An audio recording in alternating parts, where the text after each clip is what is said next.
issue that Israel has or will have in the immediate future is that they cannot sustain a long-term war.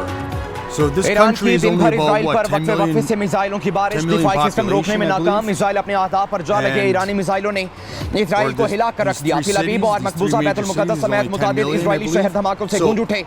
Haifa के मुआशी मराकिज़ और अहम इमारतों को शदीद नुकसान, पावर प्लांट में आग लग गई, हजारों घर बिजली से महरूम, साइंसी तहकीकाती मराकिज़ राख का ढेर। हमले में 8 इजरायली हलाक, 100 से ज़ायद जख्मी।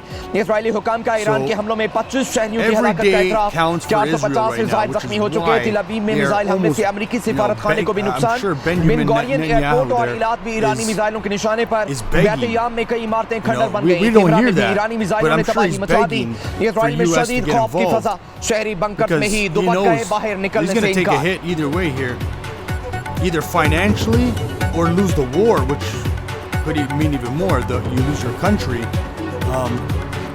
total destruction.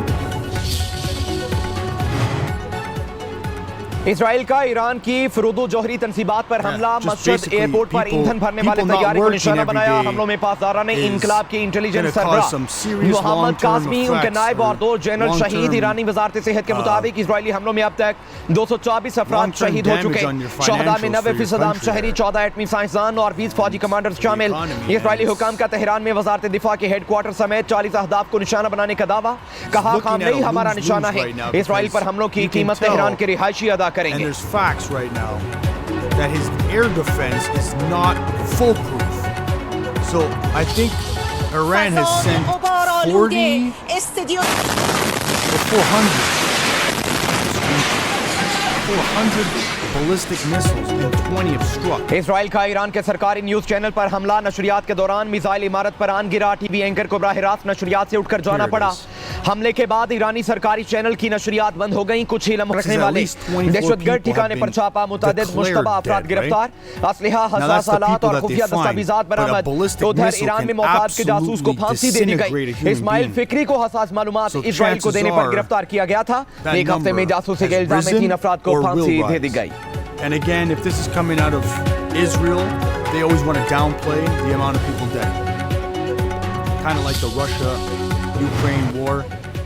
इजरायली जाहिरियत का कौमी इत्तेहाद और ताकत के साथ सामना करना होगा। ईरान का जौहरी हथियार तैयार करने का कोई इरादा नहीं, मगर तवानाई के मकासद के लिए यूरेनियम की अफज़ूगी जारी रखेंगे। ईरानी सदर मसूद पेज़ेश्कियान का तेहरान में पार्लियामेंट से खिताब, कहा अमेरिका के साथ बातचीत कर रहे हैं, पुरजोश नारे लगा दिए। Has said this morning, and he keeps saying this like the 15th time now, that he stopped the war between India and Pakistan. Now, that's what now this news channel here. Iran को गैर मशरूत तौर पर surrender करना होगा। अमेरिकी सदर Donald Trump का फिर तेहरान को पैगाम, कहते हैं ईरान को कई बार कहा जौहरी मुआहिदा नागुज़ीर है, ईरान हमलों से परेशान है और बात करना चाहता है, मगर बहुत देर हो चुकी है। तेहरान ने 2 हफ्ते पहले क्यों बात नहीं की? ईरान को मुश्किलात का सामना करना पड़ेगा। ईरान का दिफा नाकाम हो गया। ईरानी फ़ज़ाई हुदूद पर हमारा कंट्रोल है। अमेरिका ईरानी न्यूक्लियर तंजीमात पर हमला करेगा या नहीं, अभी कुछ नहीं कह सकता।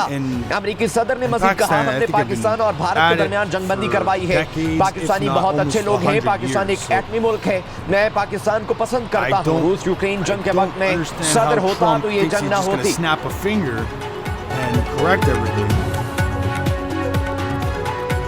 So if Trump is trying to start a world war here, he's definitely on the right path because America जान ले ईरान कभी हथियार नहीं डाल at it, and they both have nukes, and he's I don't know if he's trying to stir it up or not, but he's definitely not telling the truth about it, so you're gonna piss off one side, right?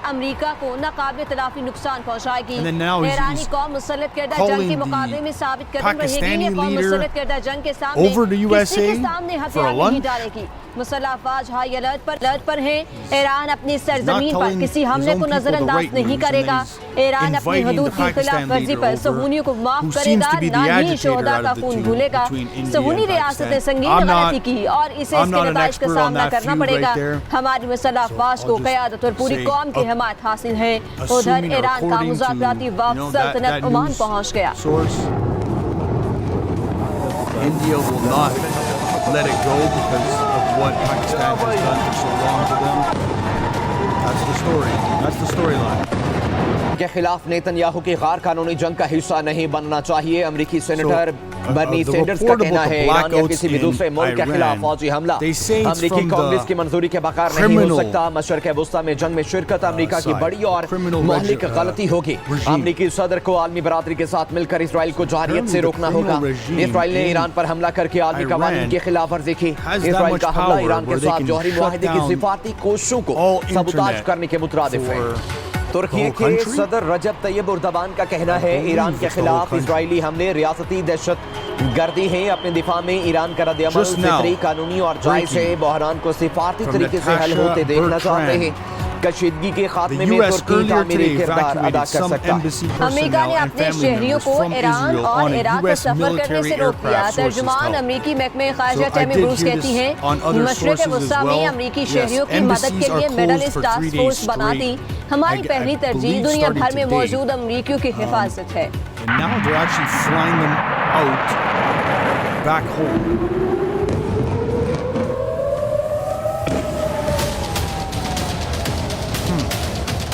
That's as of 2:39, folks. So, buckle up. Iran को गैर मशरूत तौर पर surrender करना होगा। अमेरिकी सदर Donald Trump का फिर तेहरान को पैगाम कहते हैं ईरान को कई बार कहा जौहरी मुआहिदा नागुज़ीर है। ईरान हमलों से परेशान है और बात करना चाहता है मगर बहुत देर हो चुकी है। तेहरान ने 2 हफ्ते पहले क्यों बात नहीं की? ईरान को मुश्किलात का सामना करना पड़ेगा। ईरान का दिफा नाकाम हो गया। ईरानी फज़ाई हुदूद पर हमारा कंट्रोल है। अमेरिका ईरानी न्यूक्लियर तंसीबात पर हमला करेगा या नहीं अभी कुछ नहीं कह सकता। अमेरिकी सदर ने मजीद कहा हमने पाकिस्तान और भारत के दरमियान जंगबंदी करवाई है। पाकिस्तानी बहुत अच्छे लोग हैं। पाकिस्तान एक एटमी मुल्क है। मैं पाकिस्तान को पसंद करता हूँ। रूस यूक्रेन जंग के वक्त में सदर होता तो ये जंग ना होती।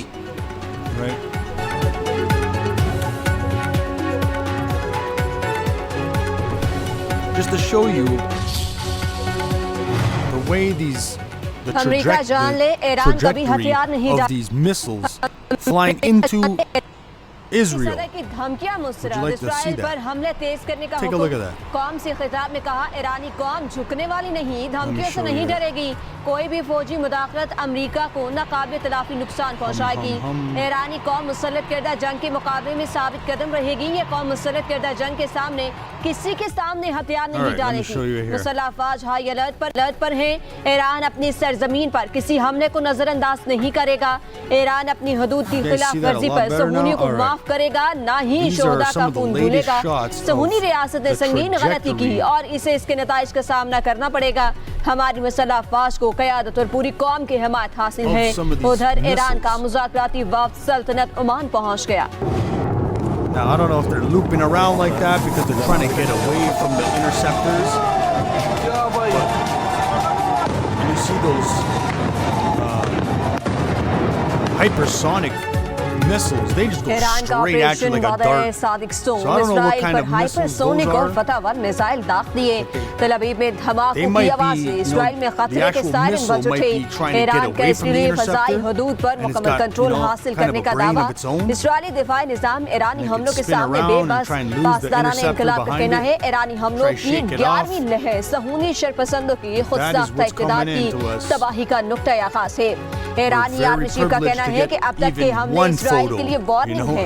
ईरानी वज़ारत ख़ारिजा के तर्जुमान इस्माइल बकाई का कहना है कि ईरान को अमेरिका पर मज़ीद एतमाद नहीं रहा। कोई भी ये नहीं मान सकता कि इसराइल ने ये जंग हो गया। अमेरिका को ईरान के खिलाफ नेतन्याहू की गैर कानूनी जंग का हिस्सा नहीं बनना चाहिए। अमेरिकी सेनेटर बर्नी सैंडर्स का कहना है ईरान या किसी भी दूसरे मुल्क के खिलाफ फौजी हमला अमेरिकी कांग्रेस की मंजूरी के बगैर नहीं हो सकता। मशरक़ वस्ता में जंग में शिरकत अमेरिका की बड़ी और महलिक गलती होगी।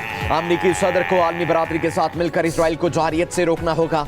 इसराइल ने ईरान का फिर तेहरान को पैगाम कहते हैं ईरान को कई बार कहा जौहरी मुआहिदा नागुज़ीर है। ईरान हमलों से परेशान है और बात करना चाहता है मगर बहुत देर हो चुकी है। तेहरान ने 2 हफ्ते पहले क्यों बात नहीं की? ईरान को मुश्किलात का सामना करना पड़ेगा। ईरान का दिफा नाकाम हो गया। ईरानी फ़ज़ाई हुदूद पर हमारा कंट्रोल है।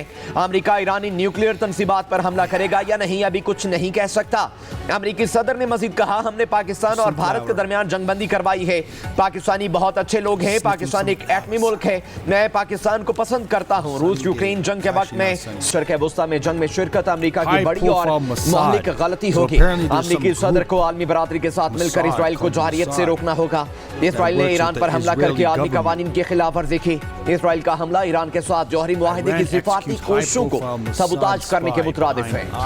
तुर्की के सदर रजब तैयब एर्दोगान का कहना है, ईरान के खिलाफ इसराइली हमले रियासती दहशत गर्दी है। अपने दिफा में ईरान का रद्द-ए-अमल फितरी, कानूनी और जायज है। बहरान को सिफारती तरीके से हल होते देखना चाहते हैं। कशीदगी के खात्मे में तुर्की तामीरी किरदार अदा कर सकता है। अमेरिका ने अपने शहरियों को ईरान और इराक का सफर करने से रोक दिया। तर्जुमान अमेरिकी महकमे खारजा टैमी ब्रूस कहती हैं, मशरिक़ वस्ता में अमेरिकी शहरियों की मदद के लिए मिडल ईस्ट टास्क फोर्स बना दी। हमारी पहली तरजीह दुनिया भर में मौजूद अमेरिकियों की हिफाजत है।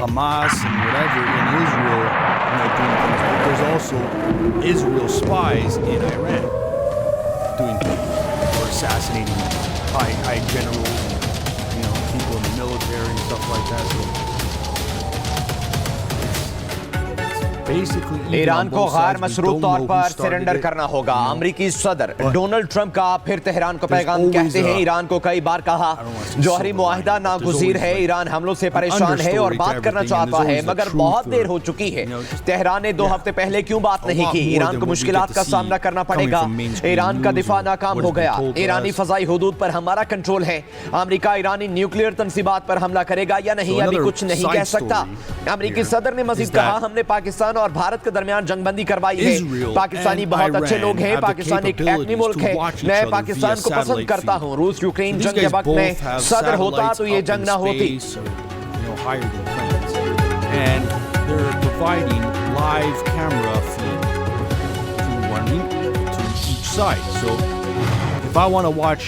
अमेरिका जान ले, ईरान कभी हथियार नहीं डाल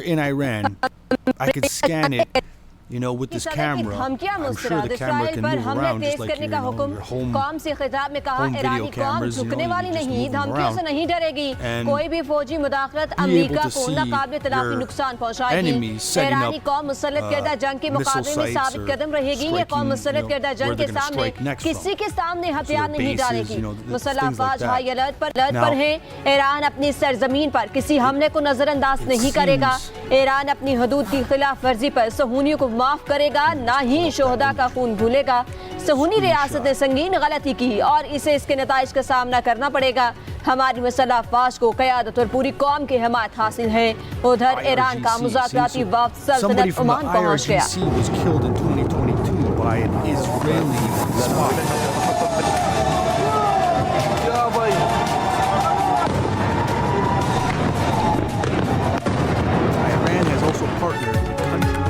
ईरान का ऑपरेशन वादे सादिक स्टोम इसराइल पर हाइपरसोनिक और फतहवर मिसाइल दाग दिए।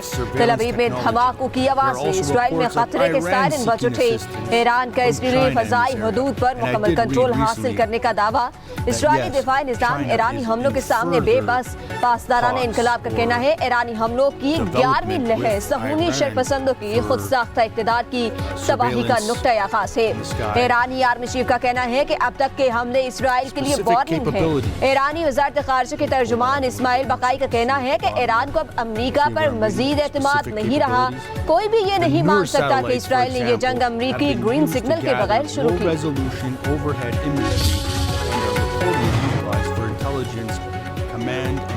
इसराइल के भी ईरान पर हमले, 40 हसास मुकामात पर हमले का दावा। तेहरान और कर्ज शहर में धमाके, धुएं के बादल उठने लगे। इजरायली हुकाम ने तेहरान के डिस्ट्रिक्ट 18 के रिहायशियों को इलाका खाली करने के लिए कह दिया। इजरायली मीडिया के मुताबिक तेहरान के करीब ऑयल रिफाइनरीज पर भी नए हमले किए जा रहे हैं। दूसरी तरफ ईरान में इजरायली हमले से शहादतों की तादाद 585 तक पहुंच गई।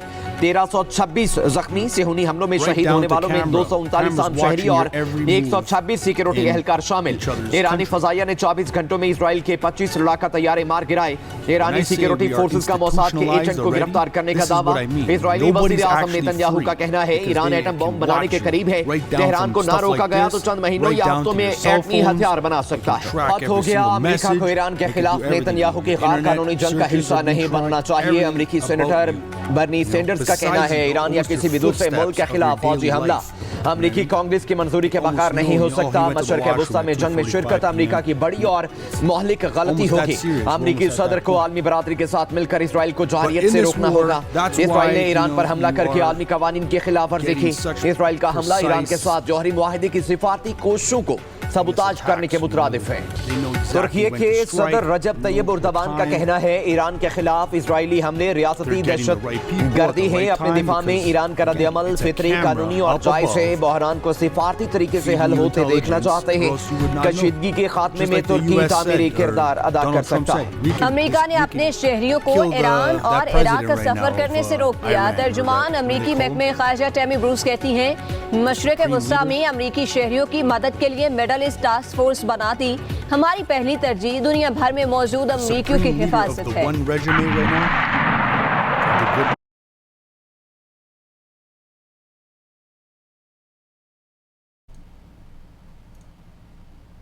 There, I got it for you, right? Okay, it's all the way over there. So here's the footage from what I believe is from today. You can see it's been posted 37 minutes ago. What does it say? Yeah, 37 minutes ago up there.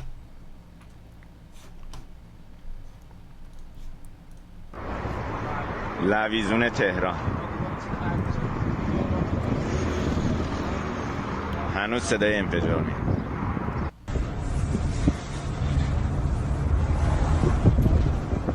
That looks like the site right there on your right. Probably minutes later, maybe more.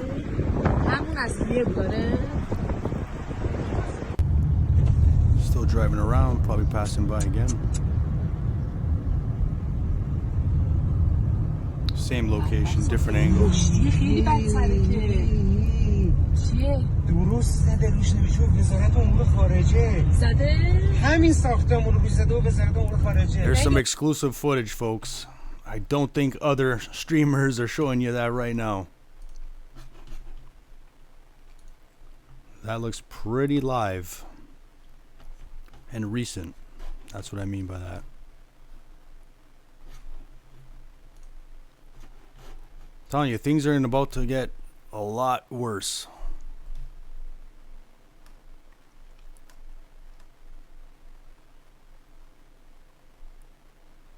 So it seems like we're getting more reports of, you know, the casualties or injuries coming out of Israel or out of Iran. I thought it was the other way around that we might be hearing.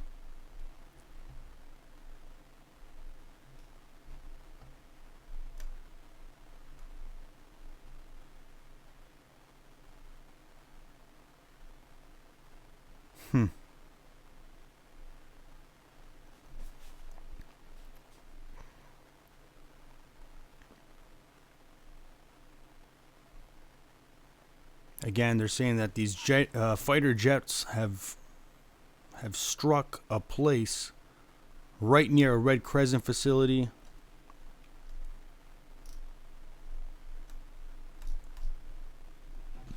That's the latest right now. Seems like fighter jets are on the move right now in Tehran.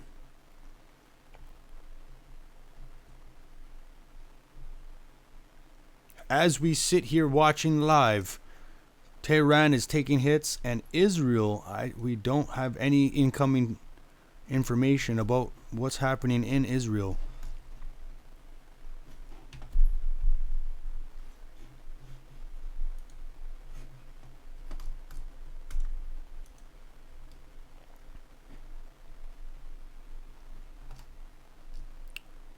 All right, we got some updates here. Israel-Iran continue missiles attacks. 144 killed in Gaza in last 24 hours. 144 killed in Gaza. So now we're talking about Gaza.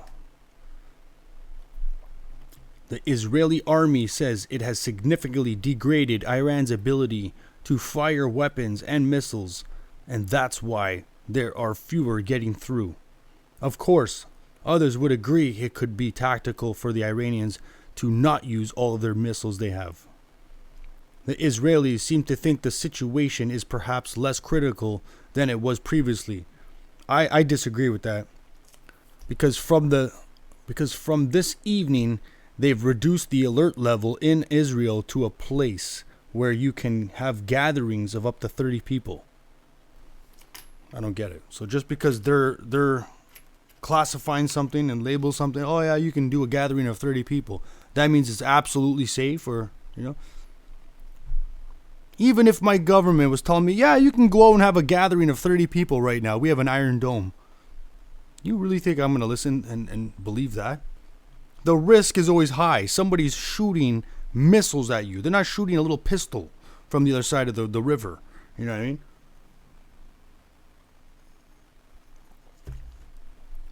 Anything's a threat when you talk about nukes and missiles. So Israel seems to be downplaying a lot here and acting like everything's cool. It's all cool, man. We got this under control. Don't you worry. We got this. Meanwhile, we know you don't got this because you've already allowed 20 ballistic missiles, or super or hypersonic missiles to strike your country and demolish places and kill people already. You can never downplay it already now. It's too late to downplay, It's already proven that, your Iron Dome is easily penetratable, right?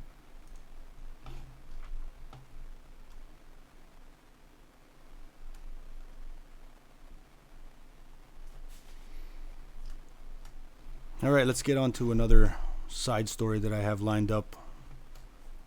I'm going to pull up a live feed just in case something's happening.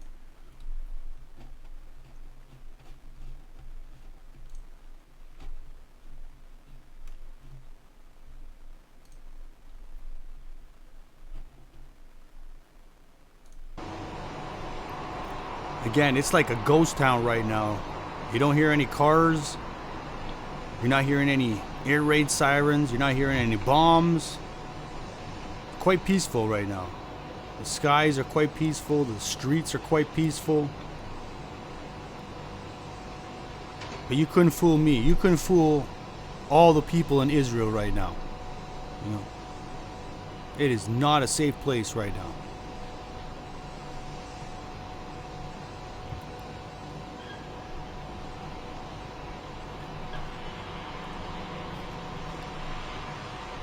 All right, let me get to another story that I have lined up for you. All right, here's another story I got lined up for you. According to sources, Press TV has said, there we go. According to Press TV, Israel may run out of missile interceptors if war against Iran continues. So not only will Israel feel it hard in the economic financial sector, okay? So not only will they not be generating money because everybody's in hiding, okay? So the country cannot keep establishing an economy, incoming money, and So this is another thing that they will eventually run out of. And I don't know. I keep hearing that, Iran has a limited amount of missiles as well. Time will obviously tell, but, for them to report something like this, right, it's pretty, they must know a lot here.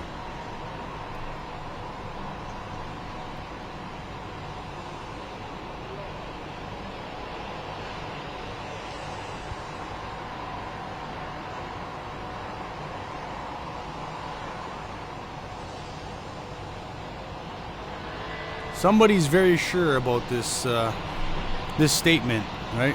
So that I thought was pretty crucial and critical for everybody to see. Time will tell, folks.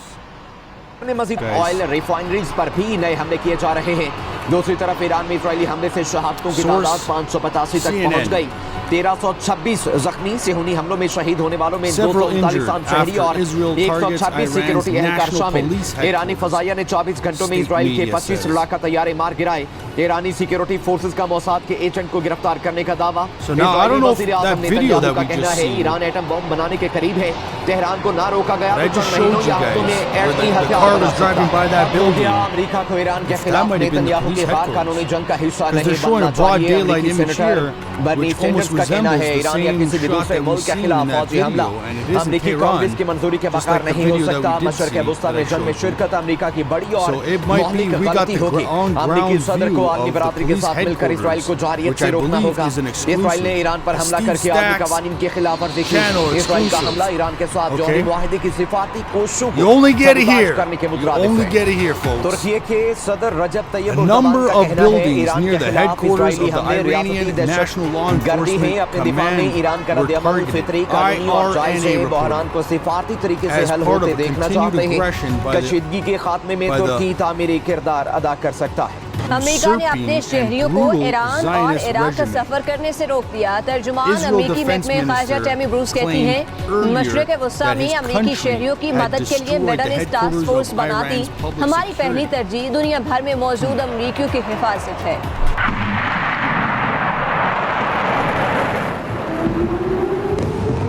These are some of the areas that have been hit in the capital.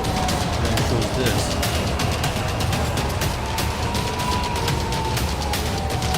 Interesting. I think we do have that video. Iran को गैर मशरूत तौर पर surrender करना होगा। अमेरिकी सदर Donald Trump का फिर तेहरान को पैगाम। कहते हैं ईरान को कई बार कहा जौहरी मुआहिदा नागुज़ीर है। ईरान हमलों से परेशान है और बात करना चाहता है मगर बहुत देर हो चुकी है। तेहरान ने 2 हफ्ते पहले क्यों बात नहीं की? ईरान को मुश्किलात का सामना करना पड़ेगा। ईरान का दिफा नाकाम हो गया। ईरानी फजाई हुदूद पर हमारा कंट्रोल है। अमेरिका ईरानी न्यूक्लियर तंसीबात पर हमला करेगा या नहीं अभी कुछ नहीं कह सकता। अमेरिकी सदर ने मजीद कहा हमने All right, I'm going to show you something here.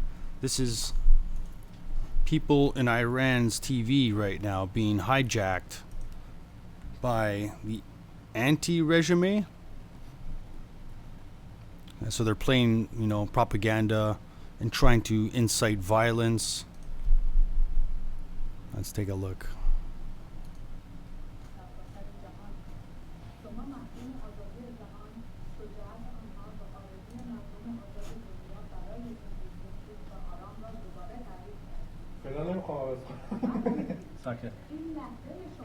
So he ends up looking at the channels and the channel info. You can't read what it's saying at the bottom there, but it's, or that. But you can just imagine if it's the anti-regime. You can read it on your screen there. They're saying.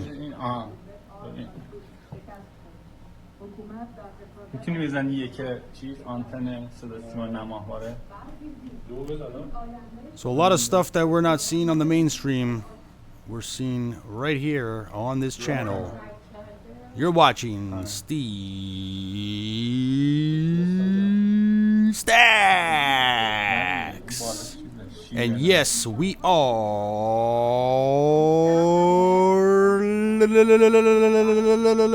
live. 3:53 Eastern Time. Thanks for hanging with your boy, Steve Stacks, music producer, singer, songwriter, artist, and more. If you want to see all my great content, head over to my Steve Stacks YouTube channel at stacksrap, and you'll get all that great stuff, all that good stuff.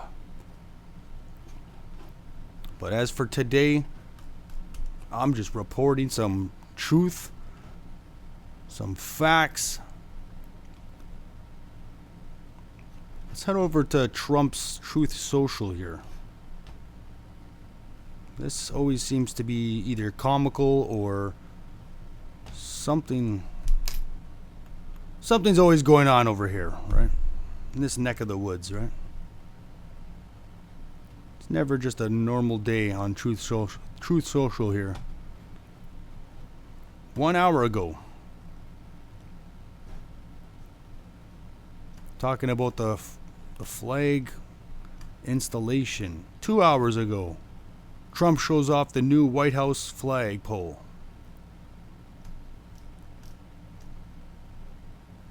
And that's it. 2 new posts on Truth Social. Not really active today.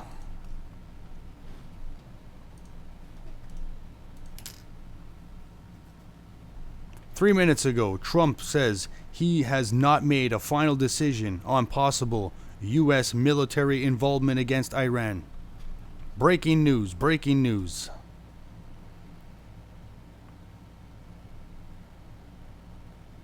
I have ideas as to what to do, but I haven't made a final, like, to make the final decision 1 second before it's due. You know? Because things change. I mean, especially with war. Things change with war. It can go from one extreme to another, he told CNN's Caitlin Collins in the Oval Office moments ago.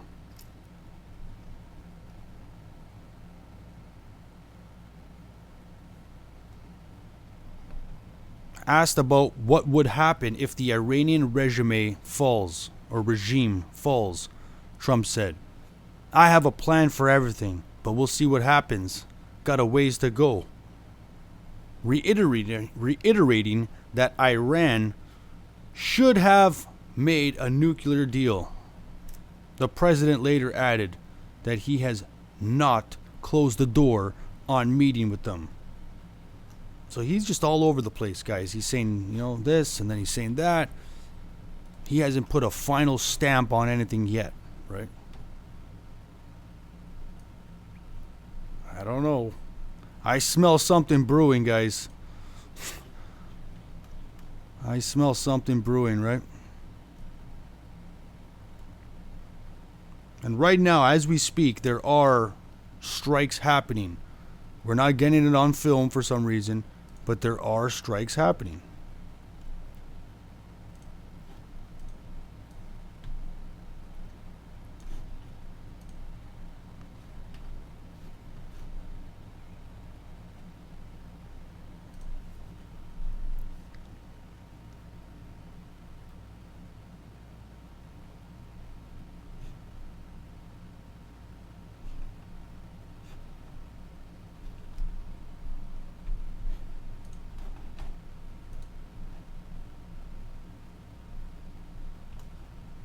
What will we see next? Time will tell. We're all waiting. The world is watching. Aren't we all?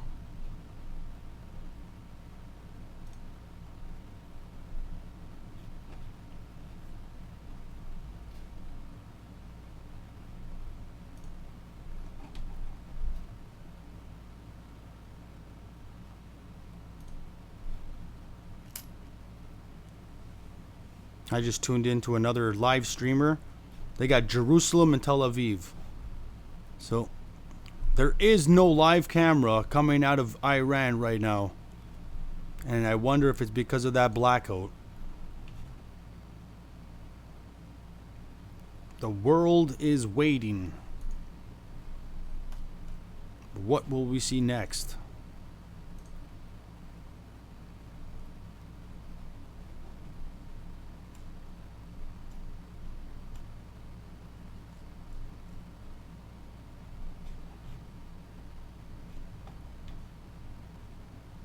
We don't know who has been hit harder tonight, right? It's not like we have a counter here going, Israeli, they struck 15 buildings. Iran struck 10. We don't know what the numbers are. It's crazy.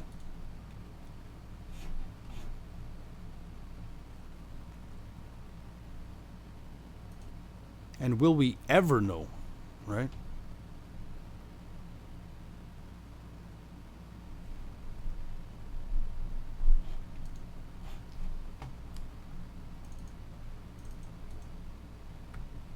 I'm going to go to a live stream right here. Multicam live stream. Coming up.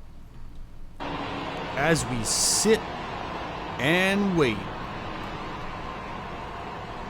What will happen next remains to be seen.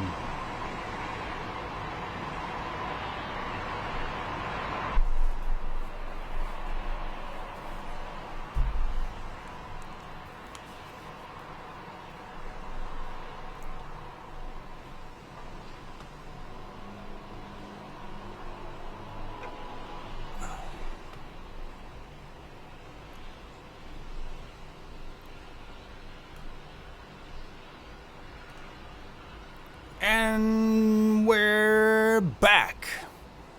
You're watching Steve Stacks Live. I'm Steve Stacks, independent music producer, singer, songwriter, composer, and more from Toronto, Ontario. Thanks for tuning in. We are live, 4:04 Eastern Time.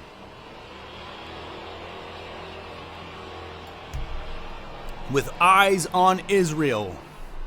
The world is watching. You know it. Stay tuned because anything can happen live.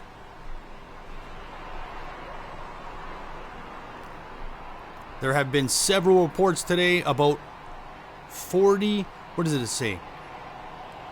I don't know. They just said multiple ballistic missiles have been intercepted. Both sides are intercepting missiles. We don't know if they were incoming for Tel Aviv or any of these major cities. We did see one area that was hit. It looked like it was in Tehran. That might have been another day, but it looked like it was from earlier today, which I believe Iran right now is sitting in the dark. So there were strikes during the day in Tehran.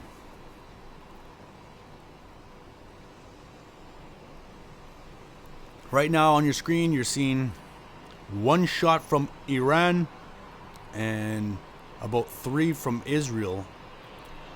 One is from, South Israel. So 4 from Israel.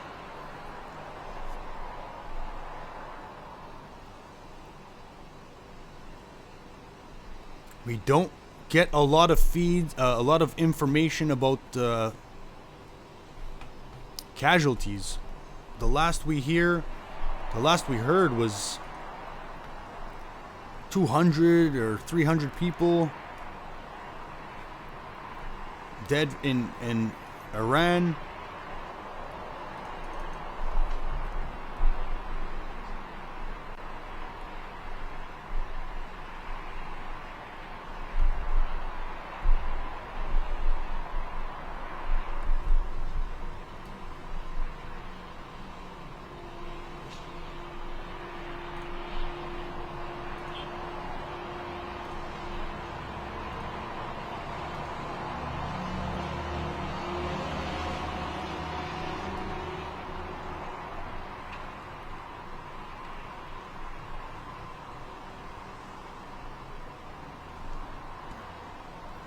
What I can report to you, Israeli forces kill 51 Palestinians waiting for flour at Gaza aid site.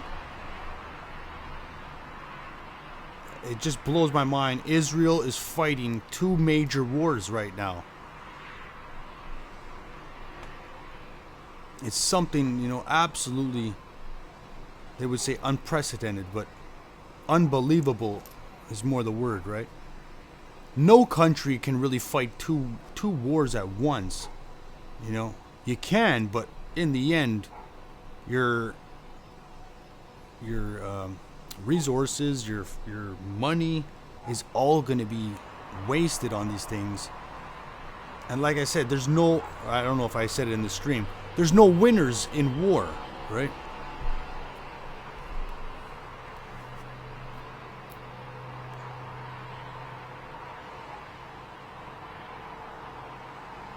Yeah, I was basically saying how Israel is going to come out of this thing absolutely in financial trouble. So their economy is going to be in financial trouble after this war, no matter what. Since, you're not a huge country And if you keep going on and on and on, all your people are not going to be doing 7-hour-day work.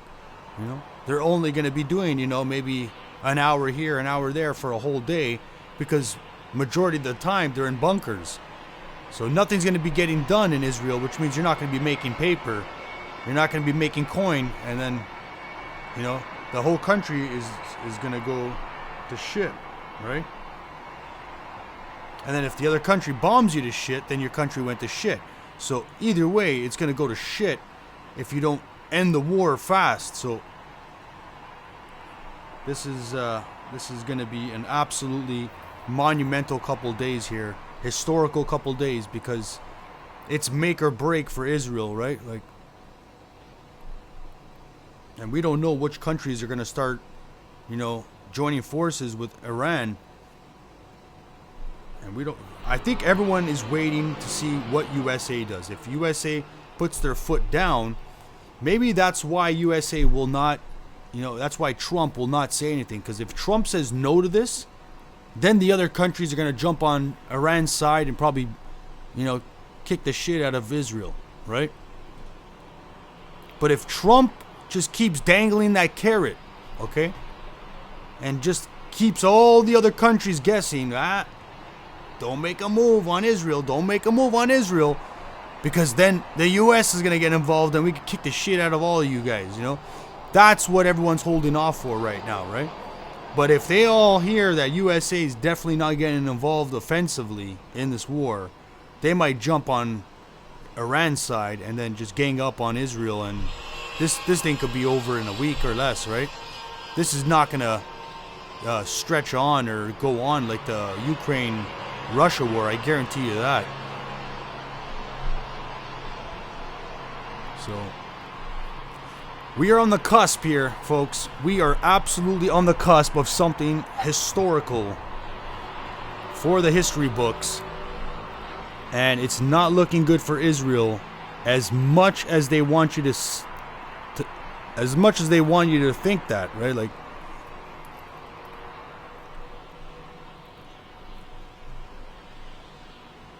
and then I showed you the report that they believe Israel defense missiles, interceptors, they're going to run out of those. They didn't say exactly when, but at some point, Israel can run out of interceptors. So, time is not on Israel's side. What will happen next, right? What will happen next, people? We are here in the Situation Room, in the War Room, in Toronto, Ontario.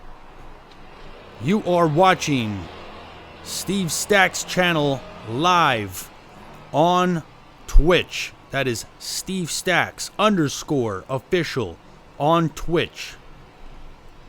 This video will later be uploaded on YouTube, on my YouTube channel at stacksrap, STACKSRAP, all one word, stacksrap.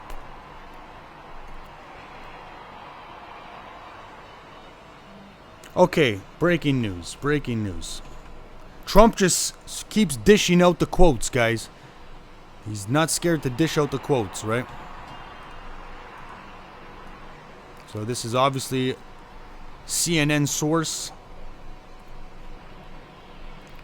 And let's take a closer look. Trump says he believes Iran was a few weeks away from nuclear weapon. Okay. President Donald Trump said today that he believes Iran was a few weeks away from having a nuclear weapon, laying out a doomsday scenario if that came to pass. I've been saying for 20 years, maybe longer, that Iran cannot have a nuclear weapon. I've been saying it for a long time, and I think we are a few weeks away from having one, he said. I think they were a few weeks away from having one, he said.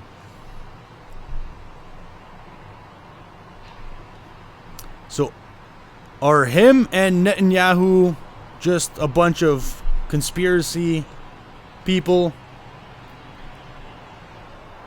Or, what are they called? Not warmongers. Paranoid people.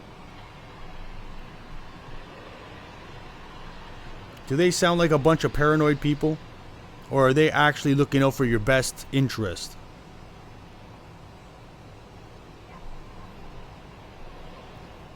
So the streets of Tel Aviv and Haifa are looking quite safe tonight. That wasn't the case a couple nights ago.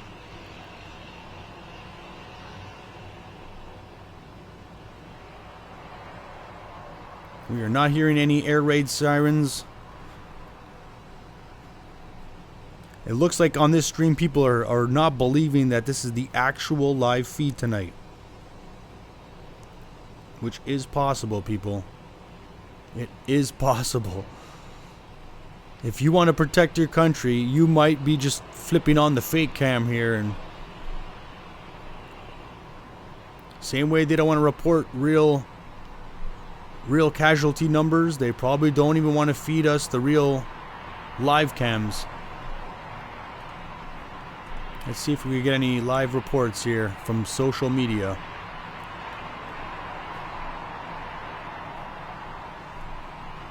I'm not seeing anything too serious right now. We might have to cut this stream. I definitely want to come back to this.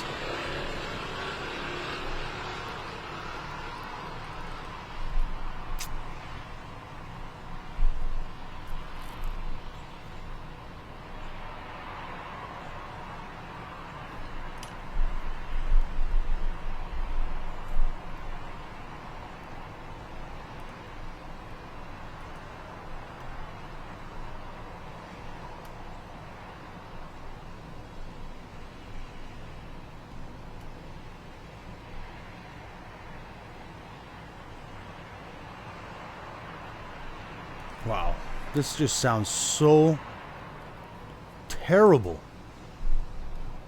So this is the Israel-Gaza war or conflict. Israel's military killed more than 70 Palestinians and wounded hundreds when it fired tank shells, machine guns, and drones on a crowd seeking aid in Gaza, making it the deadliest day so far around sites of the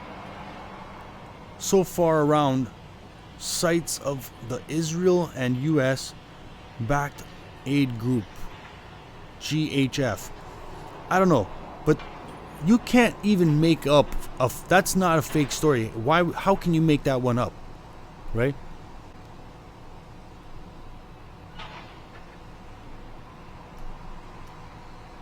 Alright, I'm gonna probably cut this stream. I'm gonna head back into this live stream probably as soon as we hear or see some more footage.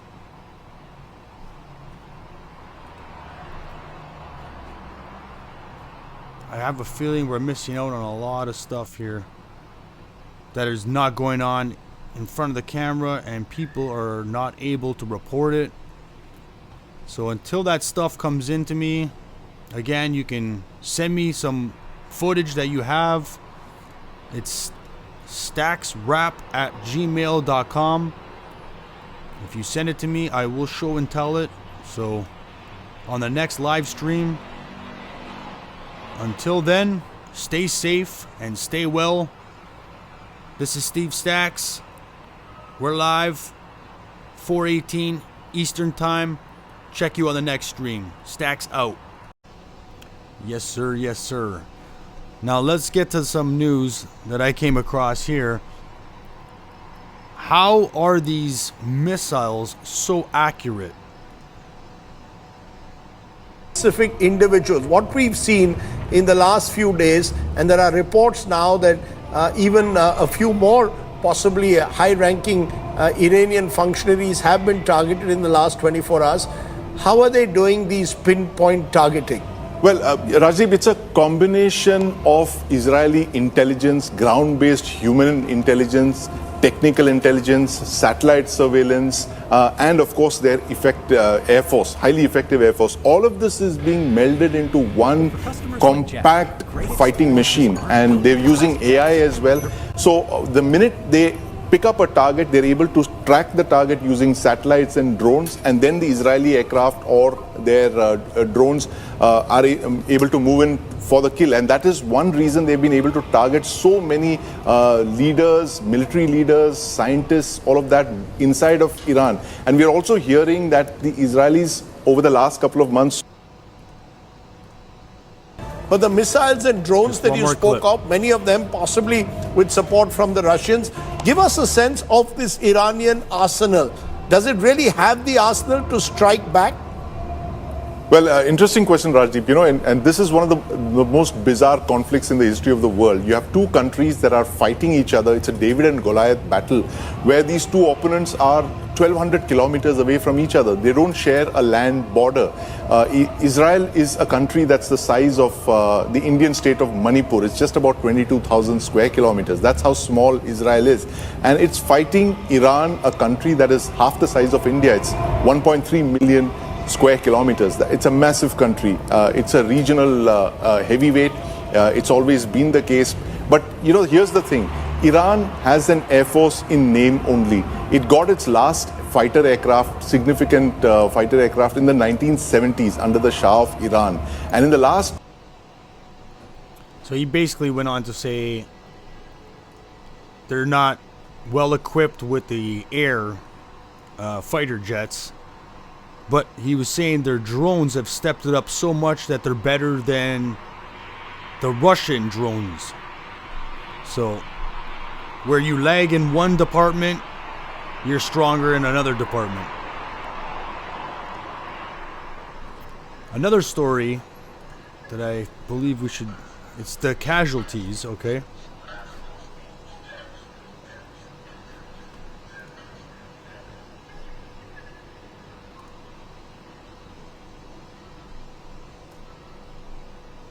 It is the casualties I want to talk about. So, as I've been telling you guys, both of these countries are trying not to release exact numbers on the deaths.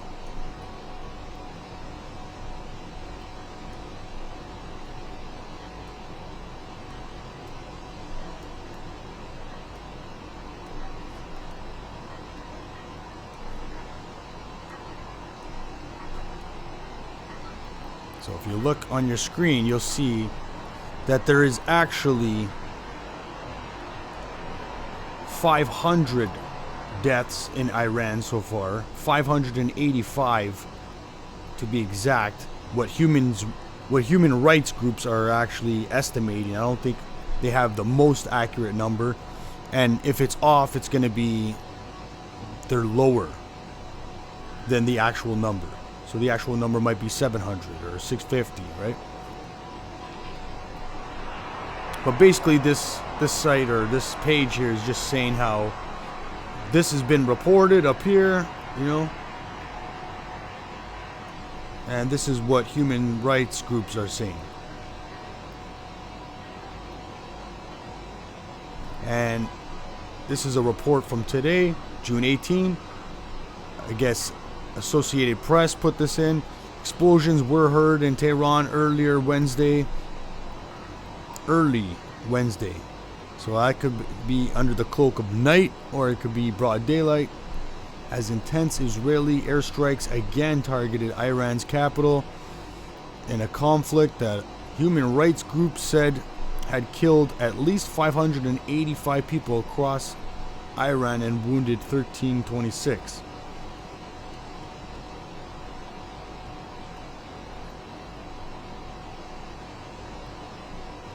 Saying 24 people have been killed in Israel, and that was the last update.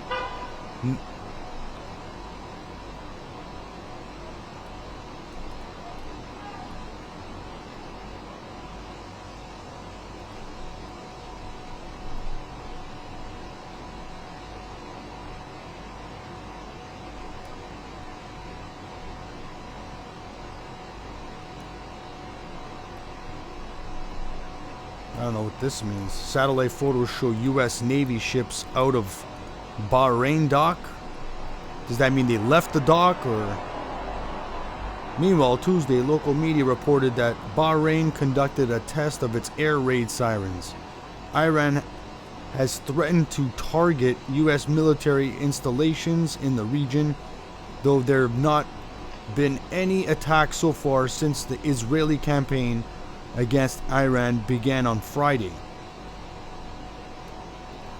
Guys, I feel like we are like on the brink, man. When I say on the brink, it's like, you know, a hair away, just a hair follicle away from a World War III, where USA is going to be involved and Russia, and that's game over for everyone.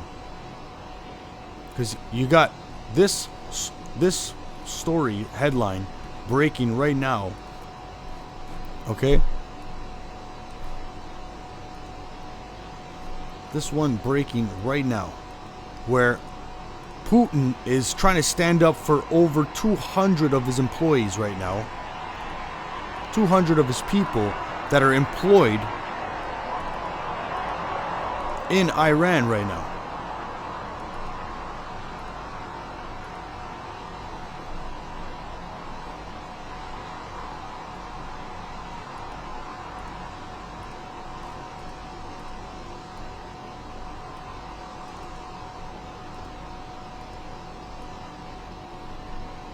You got 200 of his people right now currently in Iran working at some nuclear plant, okay? And what does he say? Our experts in the field, we're talking about over 200 people, Putin said on the sidelines of an economic conference in St. Petersburg, referring to Russian engineers helping Iran construct 2 new reactors at the Bushehr plant. We agreed with the Israeli leadership that their security will be ensured, okay? Putin said. Putin also called for the international community to seek ways to end hostilities between Iran and Israel, while maintaining Iran's peaceful nuclear activities and Israel's security.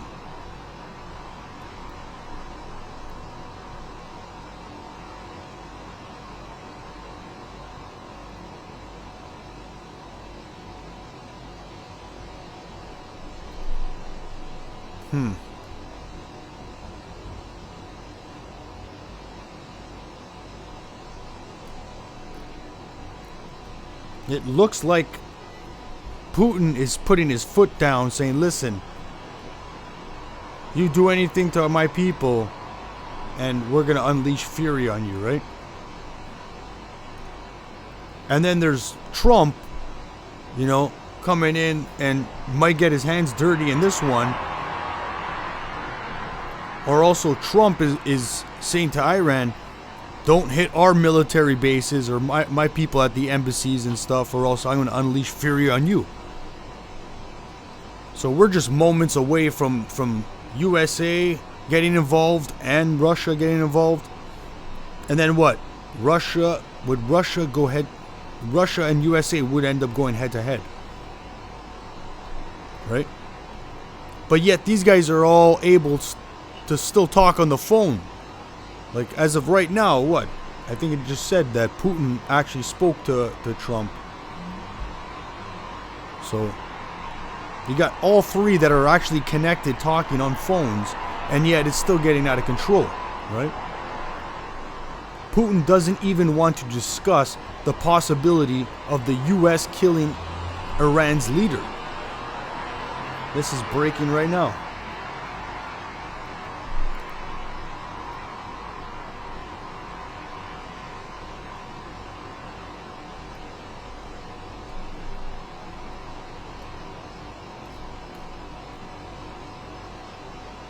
Russian President Vladimir Putin said that he doesn't even want to discuss the possibility of the U.S. killing Iran's leader because Russia is on Iran's side.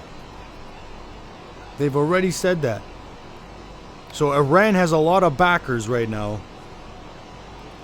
Israel has USA.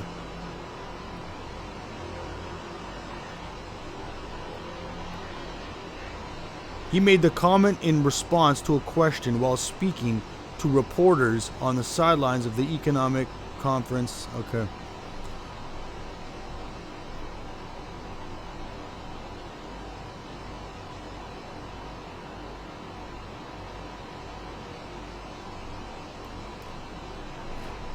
Are we on the brink? Are we on the brink?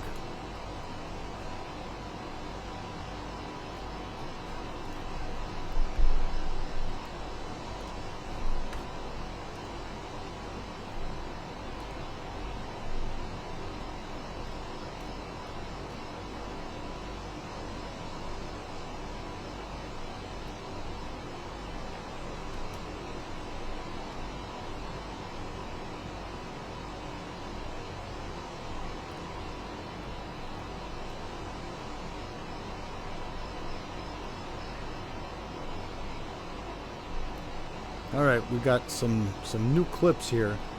36 minutes ago. Am I able to put this?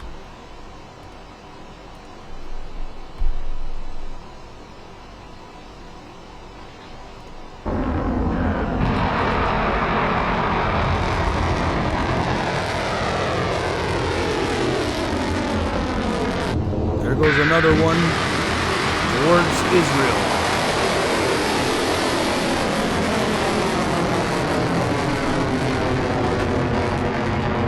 And another one.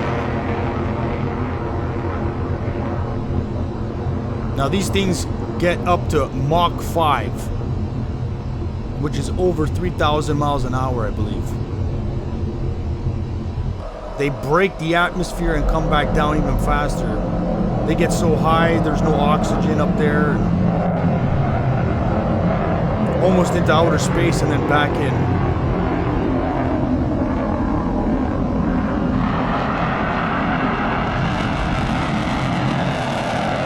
How they come down and still hit the exact target at that speed, I have no idea. I have no idea how that's happening. It's almost like it's man's greatest creation and man's greatest demise at the same time.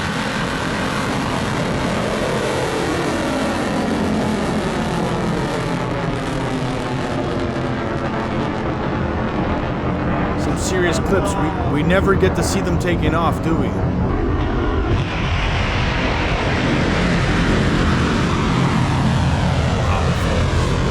This must be some exclusive footage that you guys are seeing right here on this channel. Not too many channels are showing stuff like this. Your mainstream is not carrying this, I can guarantee you that. Now this is not confirmed that this is a 2025 and this is coming from out of Iran, but I am 99.9% sure that's what we're watching here.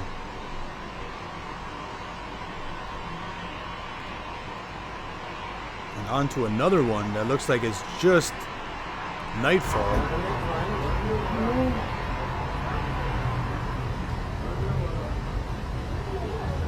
So that thing is in flight right now. It's en route, this thing. Crazy. Absolute craziness happening out there. I expect Trump to be saying something very soon. I don't think he keeps his mouth shut for up until 8 p.m. I think he's gonna say something before 8 p.m. or right at 8 p.m. That's just my gut feeling, right?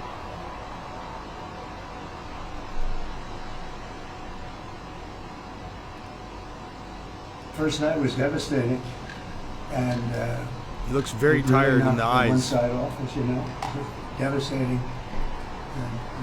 evening, day, and pretty much proceeded that way. I have a meeting in the war room in a little while. Situation room, as some people call it. So we're going to meet, we're going to see. We're in the midst of it. It's a terrible thing. I hate to see it. I hate to see all that death, so much death and destruction. But death primarily, I hate to see it. This guy doesn't look like he sheds tears for death and destruction. I have ideas as to what to do, but I haven't made a final. I like to make the final decision 1 second before it's due. Because things change, especially with war. Things change with war. It can go from one extreme to the other. War is very bad. There was no reason for this to be a war. The sky is blue. Like, this guy just points out like some of the most obvious things sometimes, right? It's incredible. As you're making your decision on Iran, obviously there's been a change from when you were pursuing a diplomatic negotiation. Yeah. Now you seem very open to the idea of potentially taking U.S. action. Obviously, you're not going to tell us that. Can you walk us through what contributed to that change, how you got to where you are in your decision? Well, I think it started the first night. The first night was devastating, and it really knocked the one side off, as you know. Devastating. So you guys get the picture. But look at his eyes. The eyes don't lie. He looks very tired. The guy started the day putting up flagpoles, bright and early, trying to make it a good day, and it just went downhill ever since that. And he does not look happy at all. I can't imagine what he's thinking right now. But Truth Social might just be the answer. Even though we know he is not really typing those messages on Truth Social, right? If anybody believes he's writing those messages on Truth Social, please state why you think he is. This is definitely somebody posting for him, and possibly even, I believe, writing the whole thing. He might just jot down a note or two, little bullet point, and then they put the whole thing together.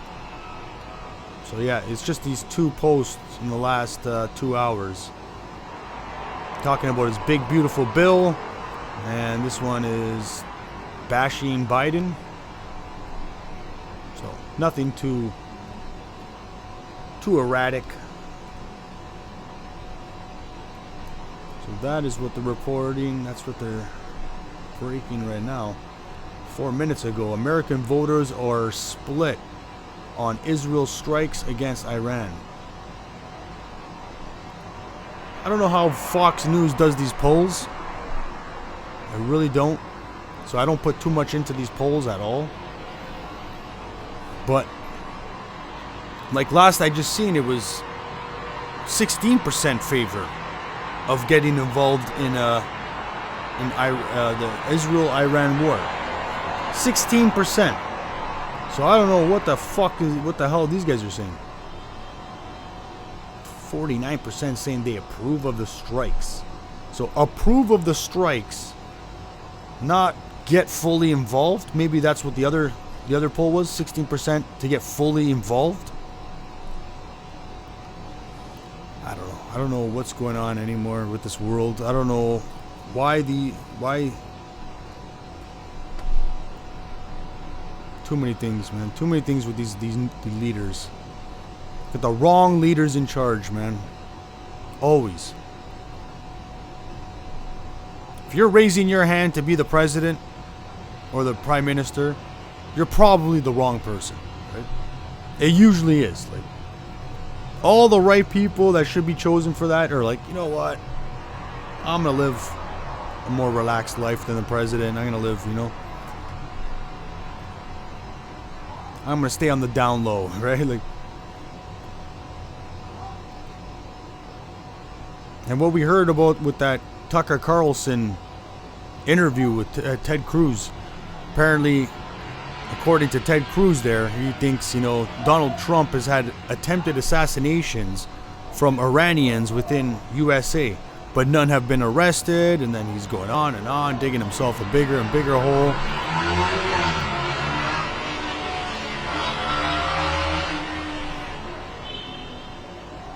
Sounds like the streets are pretty busy over there in Israel.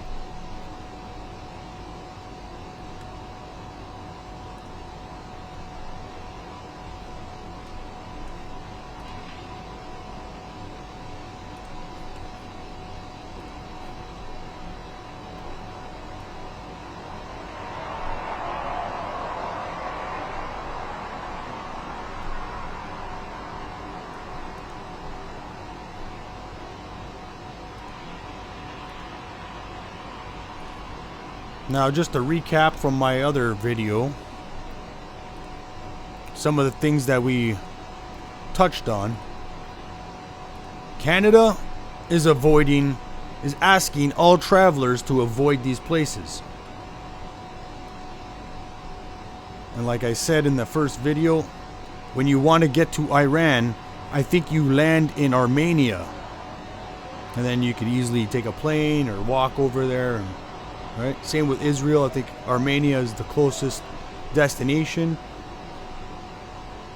Because I checked and there are no flights from our airport, Toronto Pearson Airport, directly to these places.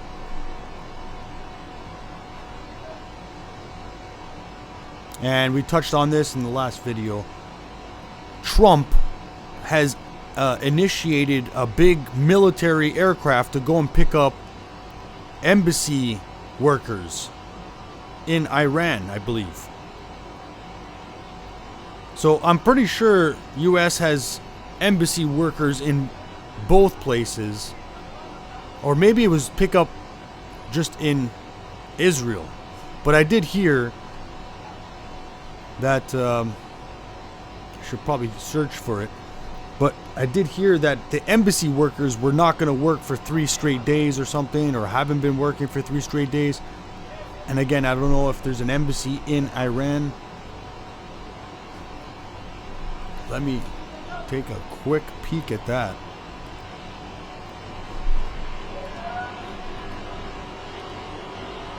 While you guys stare at the skyline.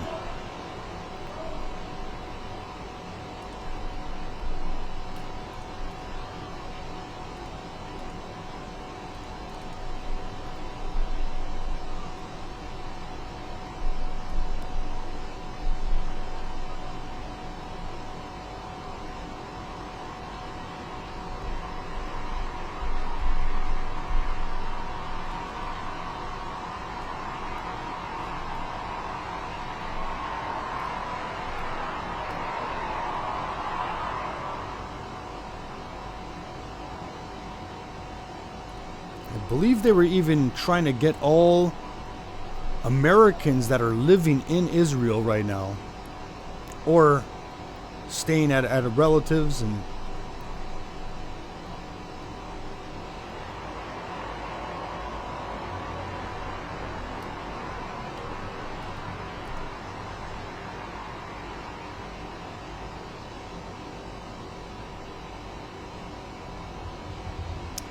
so here it is right here. I don't think I have it on the screen, but on Wednesday, the Trump administration, fearing Iran would retaliate for an Israeli strike against U.S. forces in the region, evacuated U.S. employees from Iraq and authorized the departure of non-essential staff from embassies in Bahrain as well. So he's taking embassy workers out of Iraq and Bahrain and Kuwait.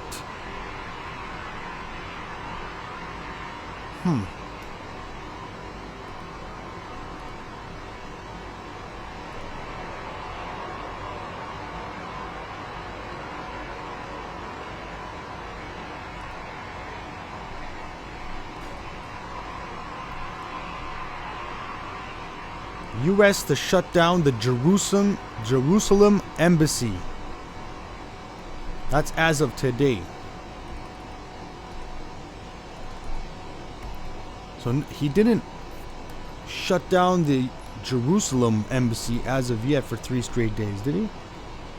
The U.S. Embassy in Jerusalem will be closed tomorrow, Wednesday the 18th, Friday through Friday, June 20th. So I am right. 3 straight days. I did hear correctly.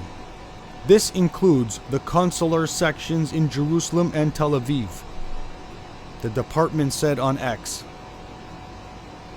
Meanwhile, the U.S. military is deploying more fighter aircraft to the Middle East and extending the deployment of other warplanes, bolstering its military forces in the region.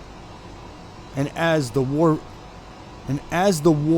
between Israel and Iran rages, according to the 3 U.S. officials.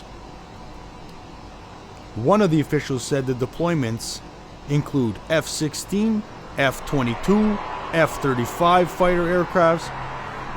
2 of the officials stressed the defensive nature of the deployment of fighter aircraft, which have been used to shoot down drones and projectiles.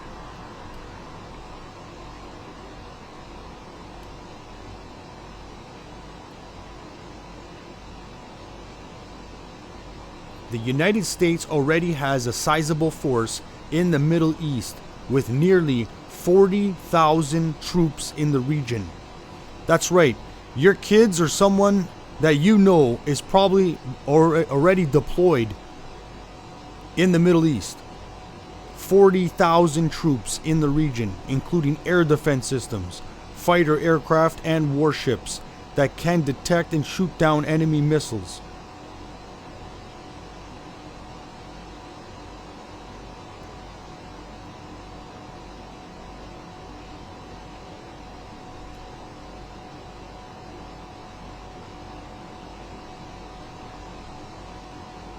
I highly doubt both sides are just going to drop their weapons and call it a day and walk away. I highly doubt that. One of these countries we're going to watch lose here. And whatever that means, we have yet to see. Or, it's incredible. We've got a small country that's backed by, the biggest military pretty much, right? At the snap of a finger. But we have Putin now stepping in the middle here, saying, hey, you mess with our guys, our 200 guys or whatever it is, 500 guys over here in Iran. And I'm sure, that's what he's talking about. He's like, don't let me step in, right? Don't make us get involved. This is after Russia has been at war with Ukraine for 3+ years, losing countless amount of people. They call this the meat grinder war. Like that, we're talking mass amounts of casualties here, and he might be ready for another war. Now I get it. This guy's probably going to fight this war with not people on the ground at all. So I think you have to take his word seriously when he says, "Don't let me step in." Are we all waiting for Trump? Is that what's happening here? Because I think everybody has marked their spot, right? Trump is kind of the last guy here, last man out. And it comes down to what he says now.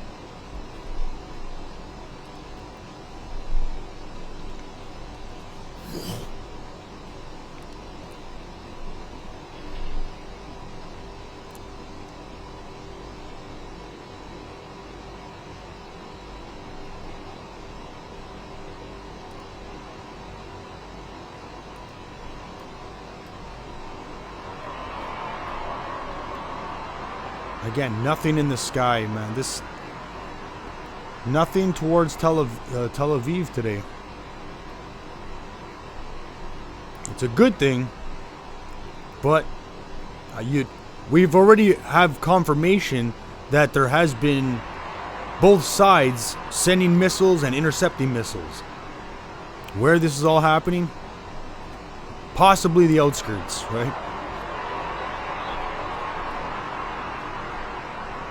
We also have heard earlier that there are blackouts in Iran.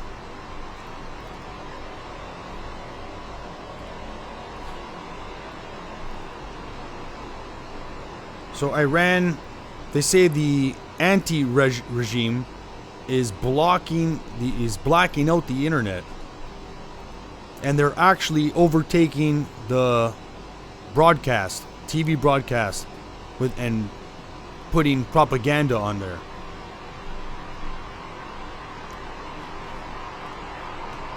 So then there's this chart that just shows today, this is what happened. It went to 0.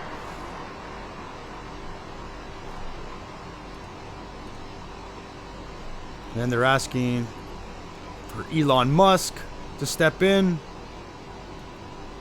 give us free Starlink, or, you know.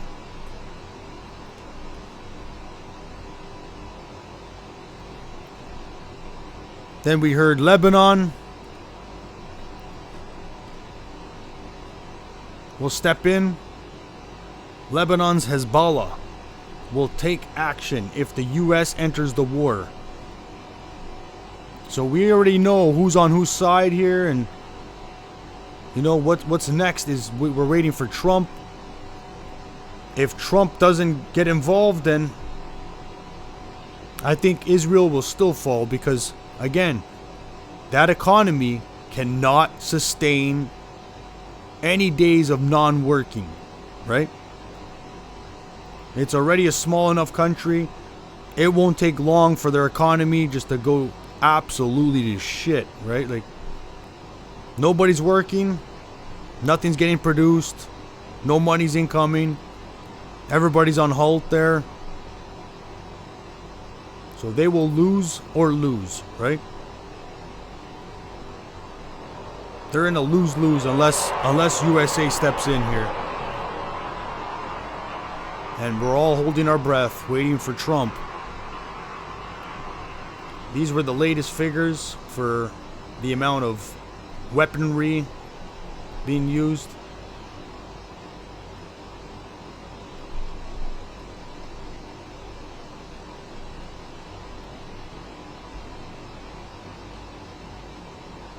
Turkey chiming in, saying Iran has the right to self-defend. Here's another post talking about how internet connection is down.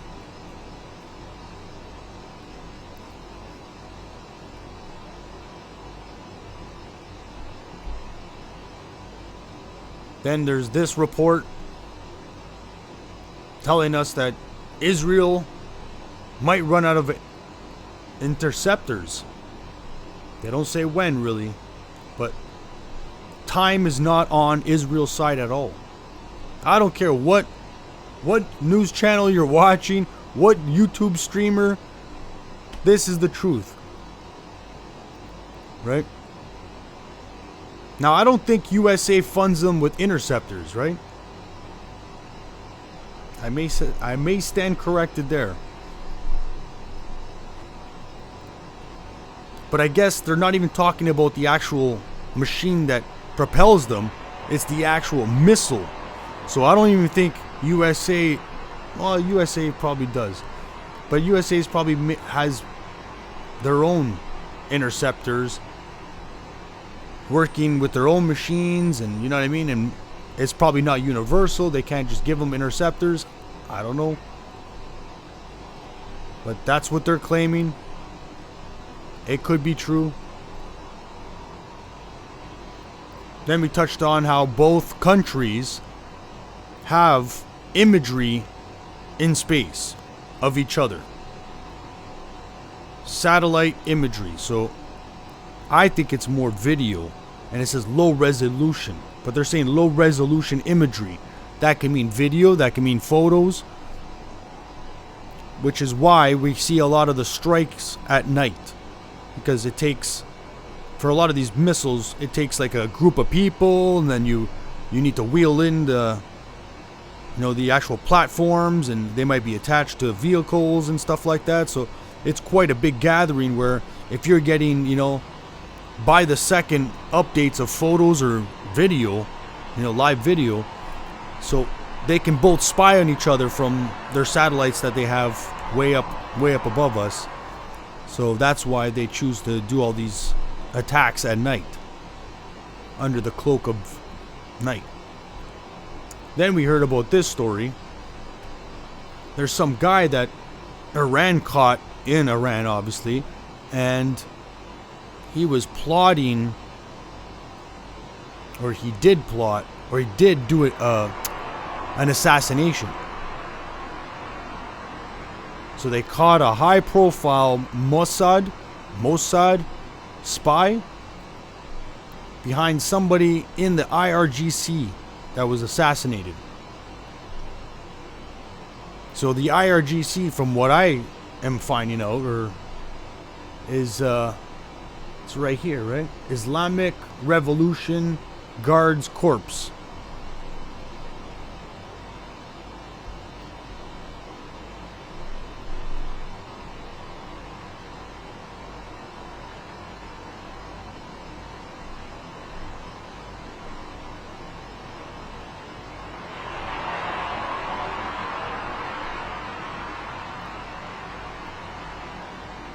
So they ended up, they executed this guy.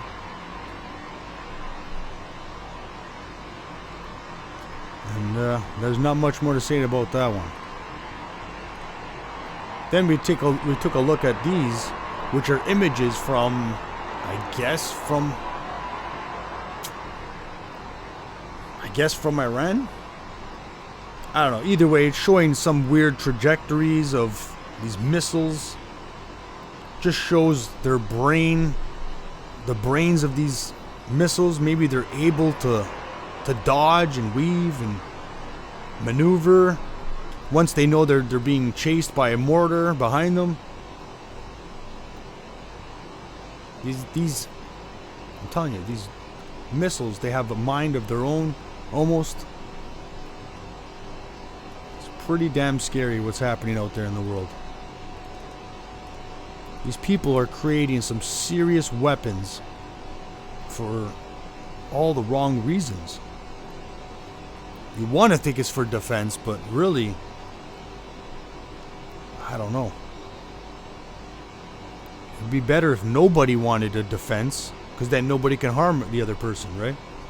We already have weapons like guns and stuff. You made those, and those could easily be turned into the wrong reasons, right? But you're gonna grow and make bigger and badder guns and bigger and badder weapons. They'll only be used for the wrong reasons again. So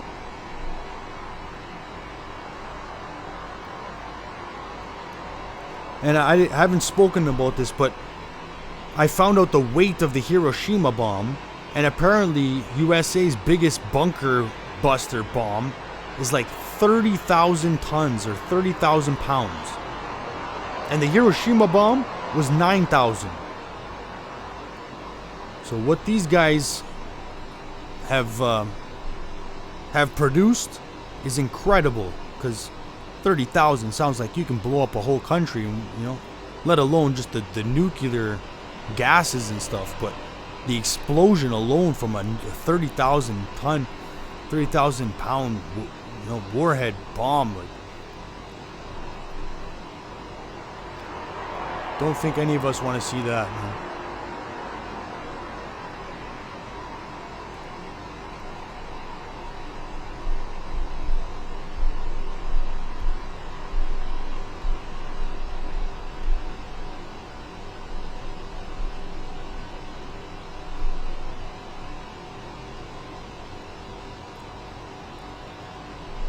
Thanks for joining, Gilead.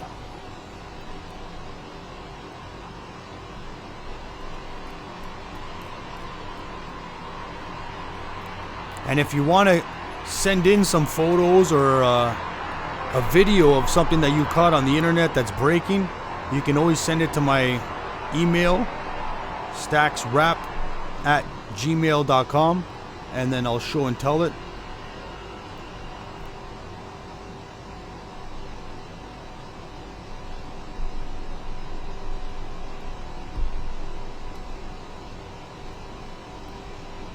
But we are not hearing air raids. I did come across a story where 2 air raids happened in Israel And a lot of missile strikes, they said too. So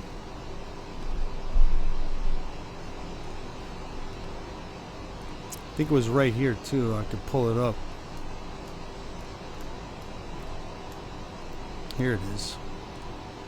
We've been both hearing and seeing anti-aircraft fire in the skies over Tehran. Also, some pretty loud thuds could be heard as well. It's unclear whether or not those are possible airstrikes or maybe even interceptions by the air defense forces here. But one thing that is clear going through the streets of Tehran is that they are pretty empty, and most of the shops are also closed. As we were driving into the city, we did see a decent amount of traffic going in the other direction, trying to get out of town, and we know that a lot of people have left town since the Israeli airstrikes began here. But at the same time, the traffic was still somewhat flowing.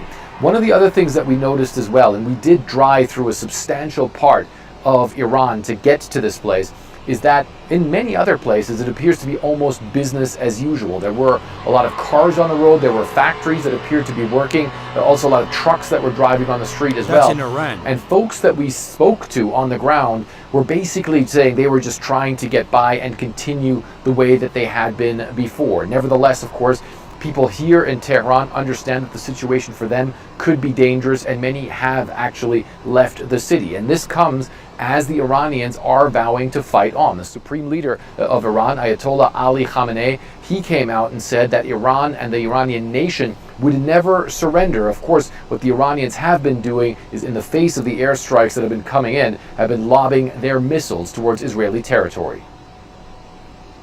So you heard it there. Iran is still business as usual, and I heard the opposite for Israel. So Israel, a lot of their businesses are closed. People are taking it seriously, especially after the Trump scare, how he told everybody to leave Tehran. And we've seen that video of all the cars lined up on the highway, bumper to bumper. He told them to get out, and a lot of them did get out, and even today they were packing and leaving. So a lot of businesses shut down in Israel.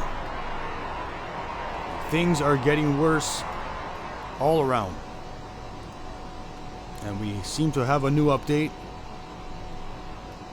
Trump has reviewed attack plan, but is holding off to see if Iran steps back from nuclear program, source says.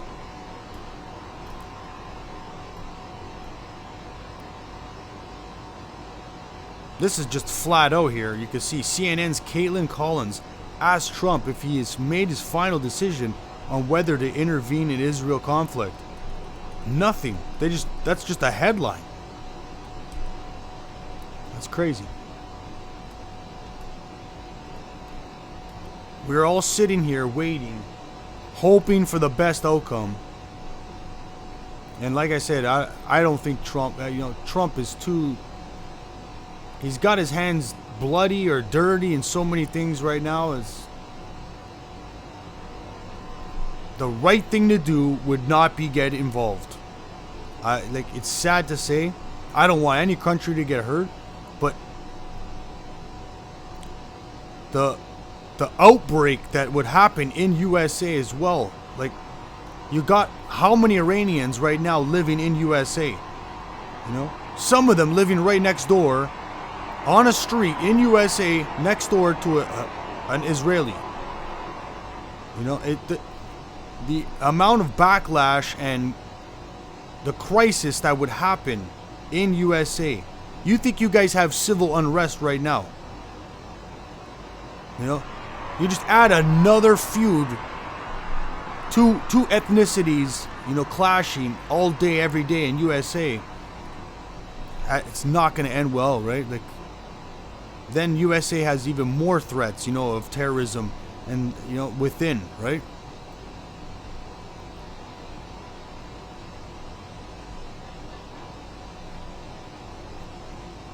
But so far, all the baby steps that Trump is taking right now, I'm going to leave the G7. That's one. I'm going to move in military personnel to that island there. Garcia, that island, Garcia, something, San Garcia or something Garcia. He's going to move all that military there, right? Then he's going to pull out all his embassy workers. And he's going to go and collect every last American, you know, that's in Israel, I guess, or Iran right now. All these are the steps before you do something that, you know, you're gonna regret, right? Right? He doesn't want to bomb some place and then, you know, find out that he bombed his own people in Iran or bombed his own people in Israel, right? So they all have emergency orders to get out of Israel, get out of Iran. And he went and personally collected the embassy workers on a military aircraft plane. So he is making some serious moves that are just, you know, you gotta be, you know, blind and deaf, right? You gotta be blind and deaf to not see what's coming. This guy is absolutely gonna get involved in a war. And the problem we have right now is Trump thinks that nothing has to go through Congress or the courts. They say specifically when it comes to wars, you know, you cannot just do it because you're the president. You have to go through Congress and get it approved and this and that. So the only way it skips Congress is when there's a threat to the American people. Now, I don't know if that's a threat to American people on American soil, or he can use this as a crutch, you know, or as a crutch and say, I got people, I got my people in Iran, and they got hit with a bomb, you know. So now that's a hit on my people. I'm allowed to just go ahead and make the order of, you know, attack, right? I don't know where the line is drawn, what can trigger Trump just doing it without needing to go through Congress.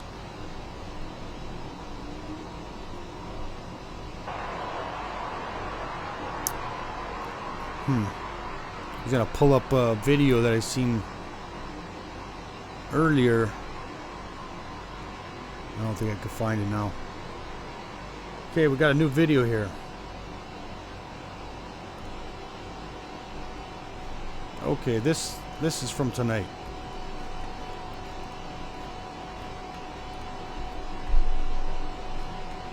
I'm watching it for the first time, just like you.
That's a backfire.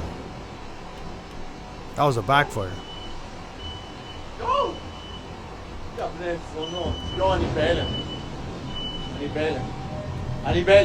Yo. Somebody got hurt there. He's in fucking shock, you see. Okay. Woo! Somebody was even within the vicinity of that one, man. They're a goner. So there's some exclusive video breaking. There is no way that has been played on YouTube. That's 9 minutes ago. from your boy,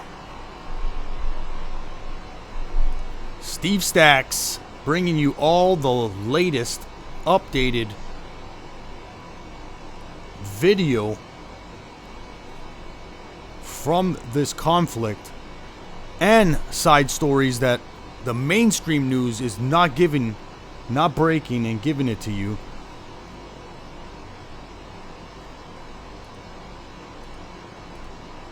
This might be the night that we will hear Israel's fate. Because right now, Israel does not know their fate. Iran doesn't know their fate either. But Israel is definitely in a bit of a jam here. They're not really battling Gazans. So they're not losing personnel there. The only thing they're losing with Gaza is their own money. Right? They're pouring a lot of money into this, senseless act. And now you have to put up a fight with somebody who's bigger, not badder, but bigger, and then you have to worry about other countries stepping up for countries like Iran. So it's not, time is not on Israel's side. A lot of things are not on Israel's side. USA could be on Israel's side. That would be a major, a pro. Like 9 minutes ago, folks. 9 fucking minutes ago, he has made, the Senate just passed an incredible bill. Download Kayak's app and set a price alert. We'll notify you as this soon is as the price terrible changes. news for American citizens. Terrible. This has now given this guy the green light to overspend the budget by $4 trillion. Which means he's going to go over the $4 trillion. He's going to spend maybe $5 trillion extra dollars of your hard-earned money for things like a war, for things like sending in the military to Los Angeles when there's a riot. Countless of other things that he's going to waste money doing. Sending rockets to space for no reason. Let's go check out how many stars we have today. The Senate just passed an incredible bill. Let me pull that up for you. I definitely should be looking at this. This is breaking news, folks. Breaking news. Live on Steve Stacks' channel. Check me out. Breaking the news.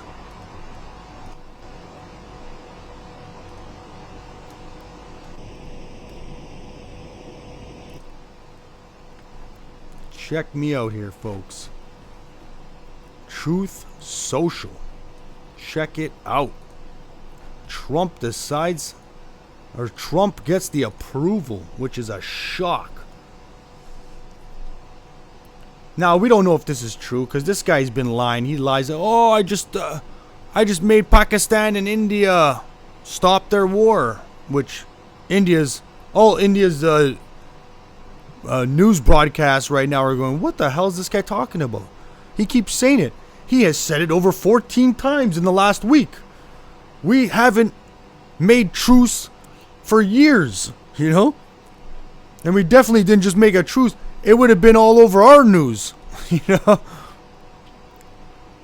So this is his post. The Senate just passed an incredible bill that is going to make America the undisputed leader in digital assets.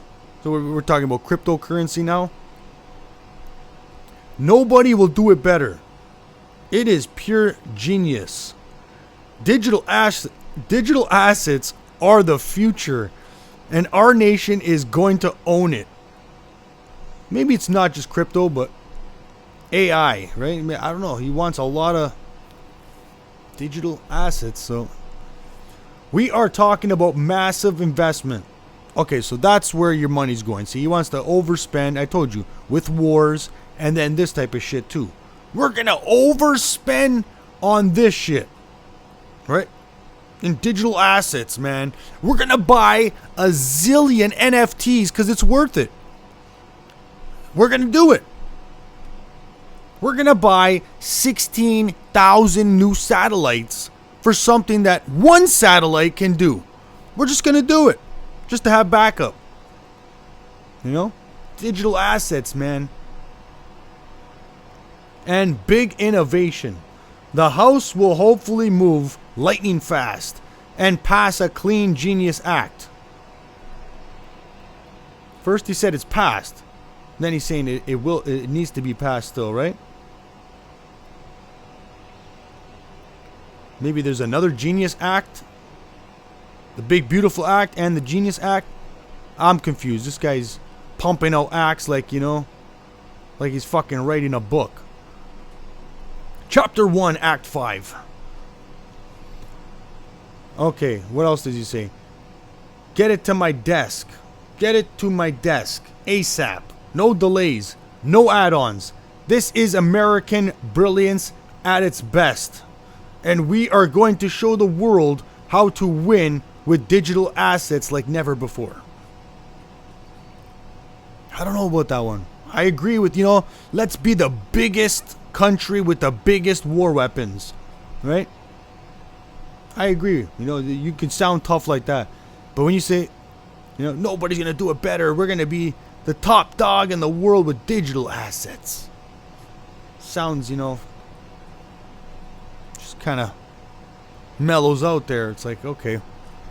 I don't think too many people are competing with digital assets. Like, oh, man.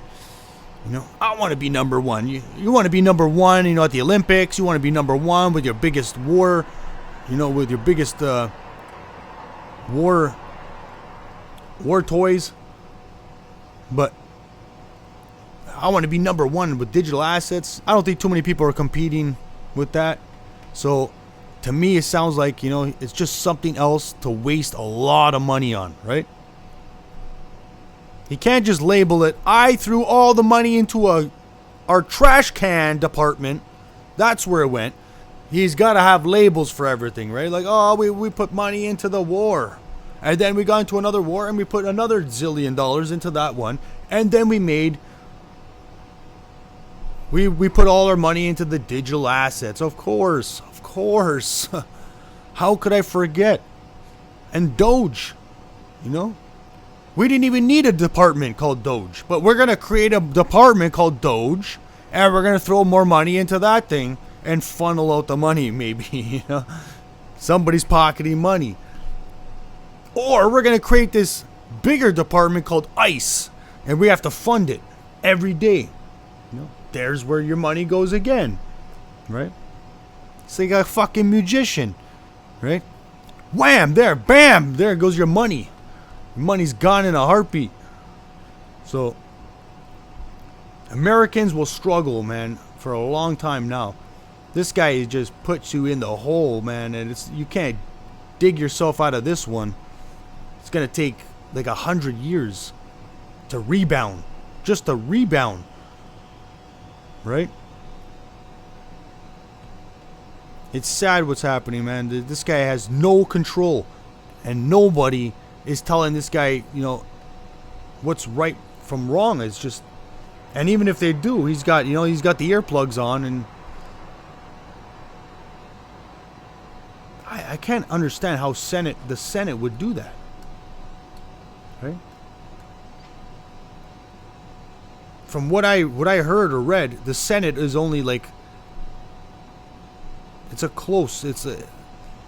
like 50, maybe 50, 59%, not even 59%. I think it's like, there's only like 5 people difference from Republicans and Democrats. It's not like a heavy outnumbered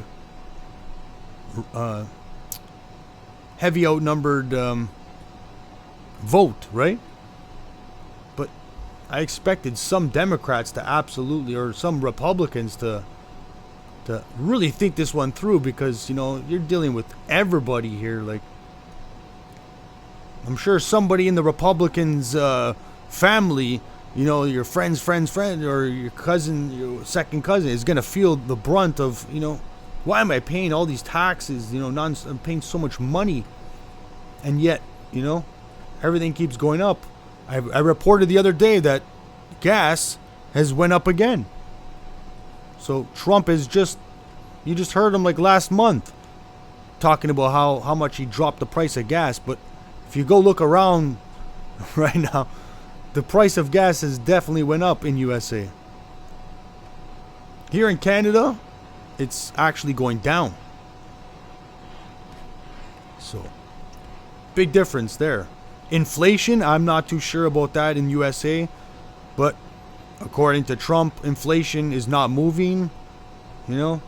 So, if that's true, then I guess he's at least fixing that. But you can fix one thing and make 50 things go bad or wrong. That one thing is not big enough, right? And now we're talking about a war that he's going to get so many. He already has 40,000 Americans involved right now, scared. I don't know if they're scared, but you know, they're like on the brink of getting involved in a war there. They're already there. They're already on Middle Eastern ground. The next thing they're going to hear is you're fighting front line right now, right? Like, not even that.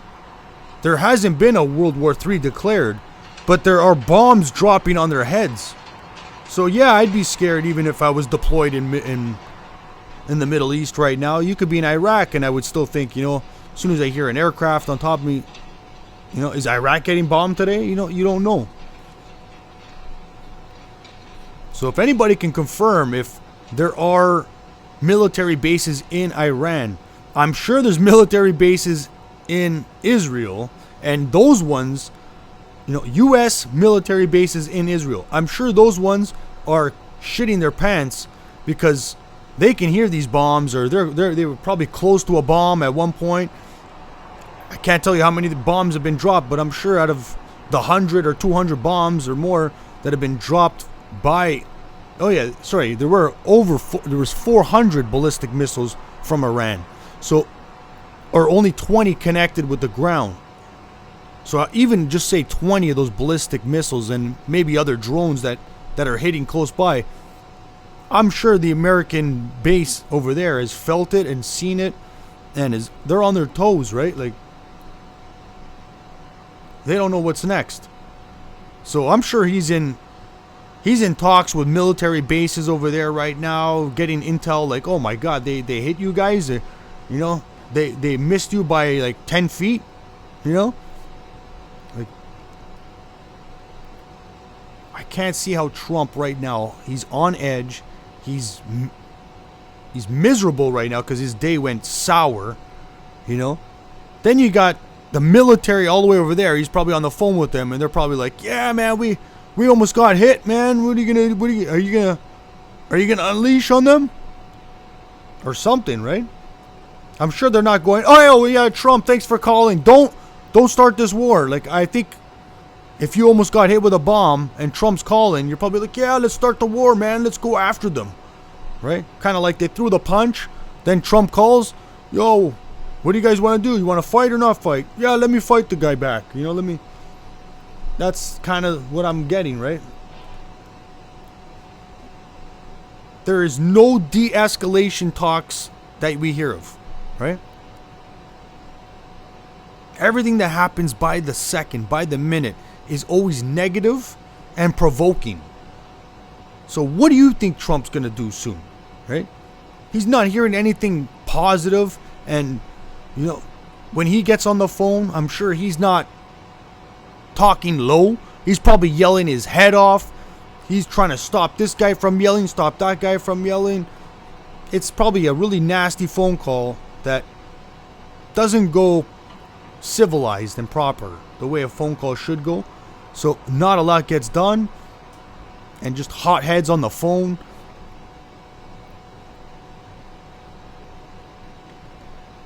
So I got the audio going.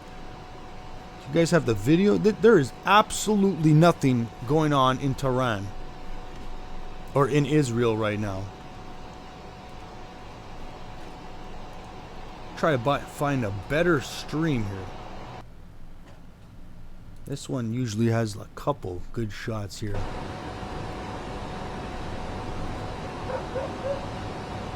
But I'm gonna take a washroom break. You guys enjoy this live multicam stream here. If I could pull it up.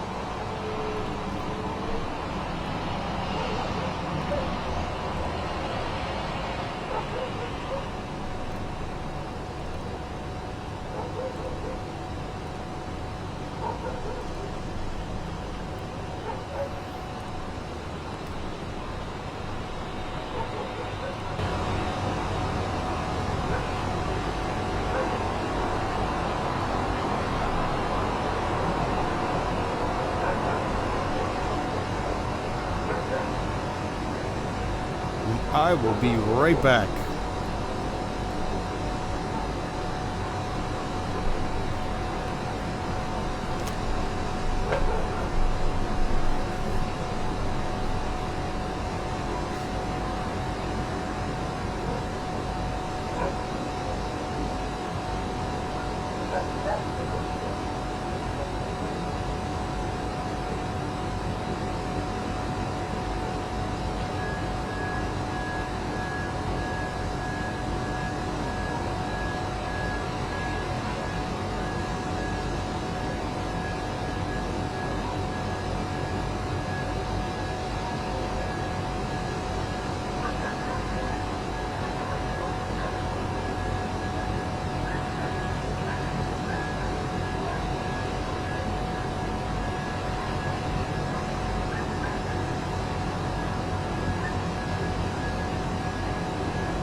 We back.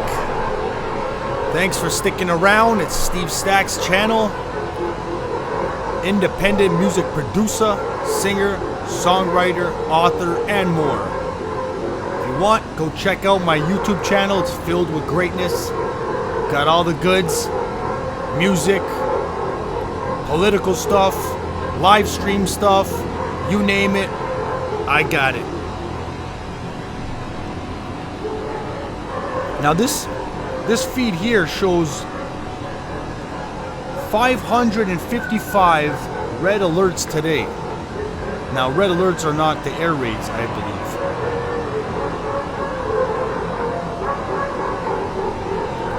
It's saying it's only 3:28. It's approaching 4 a.m. 9:03. Yeah, I believe that is the time. So 4 a.m. We're hearing air raid sounds.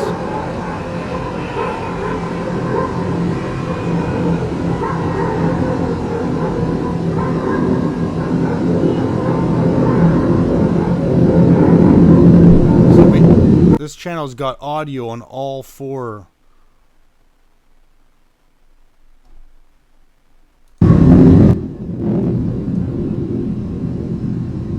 Sounds like one of them might be ringing some air alarms, air raid alarms sounds.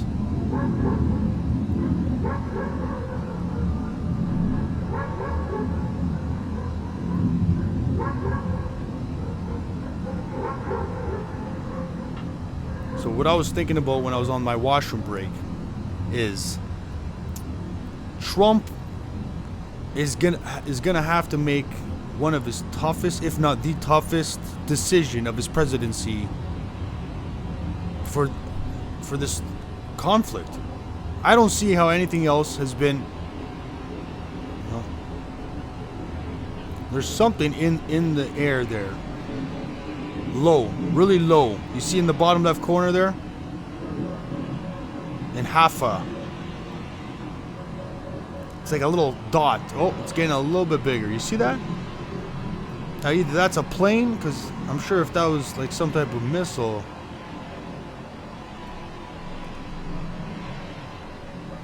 It's literally right on top of that live, just to the right. But Trump has the biggest decision to make in his whole candidacy or his whole presidency, okay? There's nothing that's been bigger. Like, you are literally making the choice for a World War III right now or not. I don't see how he doesn't hold the key to a World War III right now. So, for him to go to bed tonight would be an absolute shock. Like, this guy, he's probably not going to sleep. And he's probably going to make a decision before tomorrow morning. Like, he went to the war room twice so far today. So he started his day raising flags and, you know, doing these 2 ceremonies for these flagpoles. And then it just went all south. And I can't see how he cracked a smile after that day. After that point. He's looking at the hardest decision of his whole presidency, and he's not even into year 1. If he gets involved in this war, it'll be his whole presidency. That's all he will have to deal with. He will forget about the American people. He will be so occupied with this war. And the American people will suffer tremendously in every way, shape, or form, you know. There are no winners in war. And if Trump has half a fucking brain, he would absolutely understand that, right? There's a time to defend people and time not to defend people.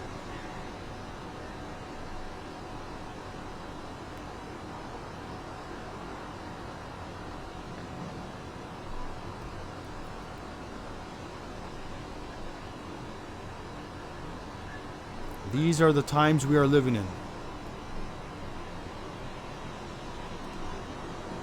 So this channel that I'm watching did a poll, and it said about 14,000 people were surveyed. Do you believe USA will join with Israel? 49% said yes, 32% said no. 14,124 votes. I'm leaning more on the 60% or more, right? I'd even say, you know, I'd be 85% sure that USA is going to end up getting involved in this war. Yeah, on the offensive, not on the defensive. All around, doing everything.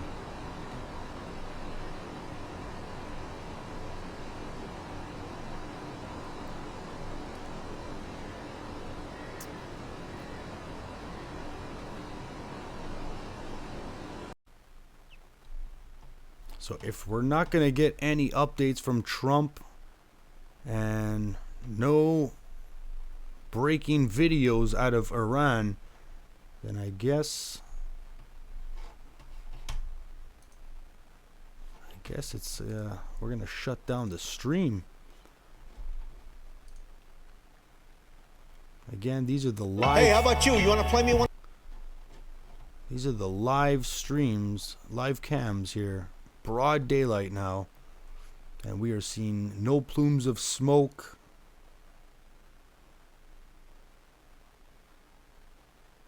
No interceptions happening. It's basically we're going all off of social media posts. And not too many are rolling in right now.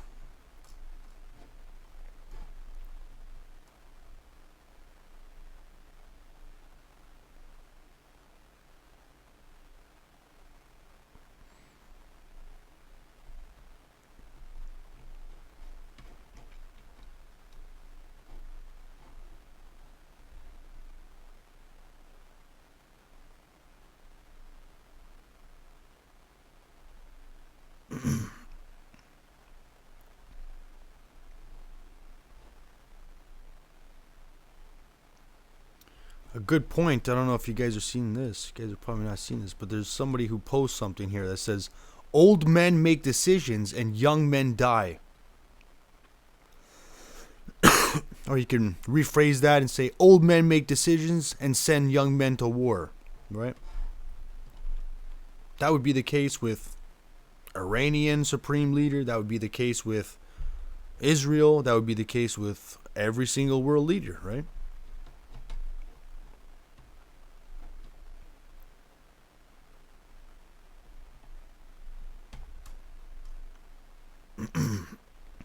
But we've heard that Chinese citizens are being rounded up and escorted out of Iran or out of Israel.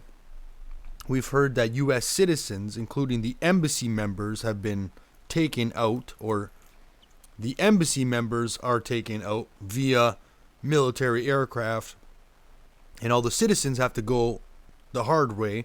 They have to do, via travel train or car ride, or I guess you could do a plane ride still, from Iran to Armenia or from Israel to Armenia, and then you can grab your ticket, air flight ticket, and head back to USA.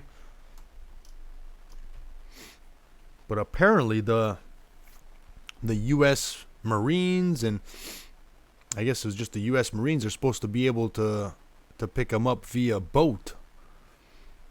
And that hasn't happened yet. So I'm sure there's still some U.S. citizens scrambling there, trying to figure out how to get out of there. But for the most part, I think they're all out of there.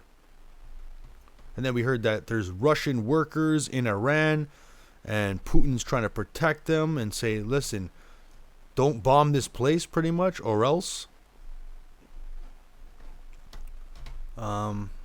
We got, President Trump, I think, even threatened, saying, if any of our military, or he didn't say military, I think he said any U.S. citizens that are injured in your bombings, you're going to have a problem with us.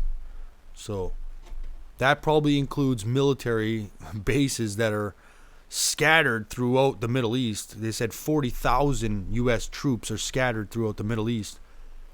I'd say there's a good chance that, one base gets hit, or one of the U.S. personnel gets killed or injured. So this war could definitely spark up even more than it is, just with one wrong bombing, or one bombing that just goes off track. And you don't want to piss off Trump or Putin right now, right? These are two guys that are not doing too well right now. These guys are having miserable days. Putin is losing hundreds of thousands of his own men. These guys are just getting grumpier by the minute. They're not getting happier by the minute, right?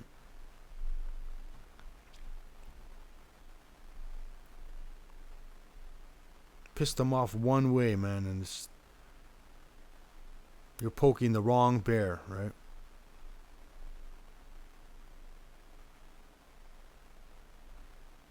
So it doesn't look like there's going to be any more strikes for the rest of the day.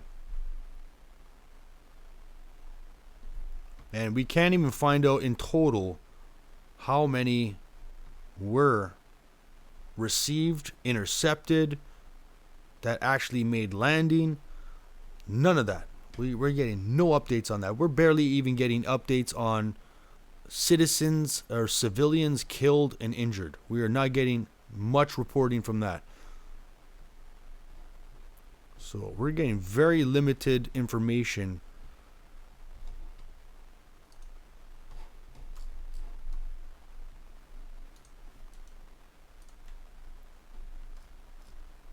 Four minutes ago, we got something about Australia here. Aussie, Aussie, Aussie, Aussie, Aussie. Let's put that up on the screen here.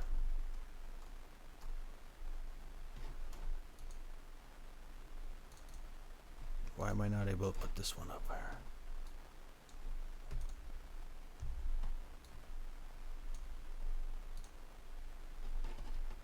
Okay, now I'll put it up. All right, you guys should be able to see that. Yes, you can. Okay, so you guys see what I'm looking at here. Australia begins evacuations from Israel. So now we're hearing all these foreign citizens, okay? All these foreigners. Australia begins evacuations from Israel with almost 3,000 registered for assistance in the Middle East. Australia reiterated its call for Iran to halt any nuclear weapons programs as it begins evacuations from Israel, with nearly 3,000 of its citizens registered for help in the Middle East. So 3,000 Australian residents, citizens, are calling out for help.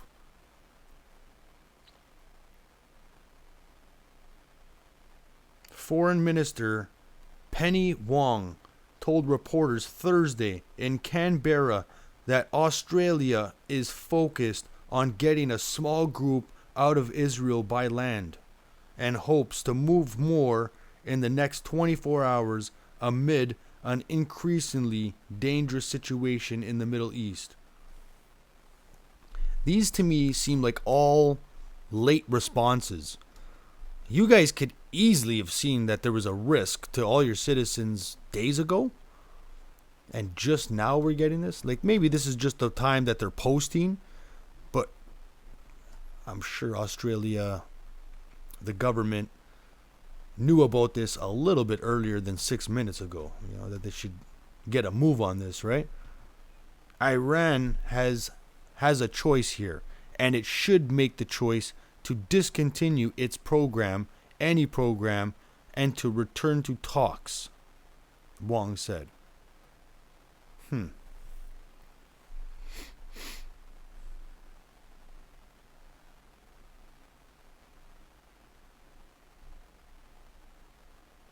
They say the airspace remains closed.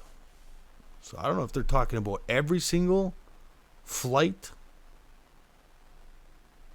every airport in Israel.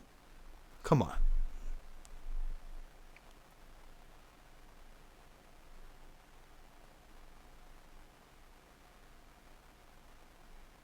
So it's got 3,000 in total, and it's saying 1,500 of its citizens are in need of assistance in Iran and 1,200 in need in Israel. Leave if it is safe to do so. If not, shelter in place, Wong said. In relation to Israel, again, we are seeking to assist Australians where we can. But please, again, listen to the travel advice, and if you need assistance to leave, please register with the Department of Foreign Affairs and Trade. Emergency consular assistance is available to Australians.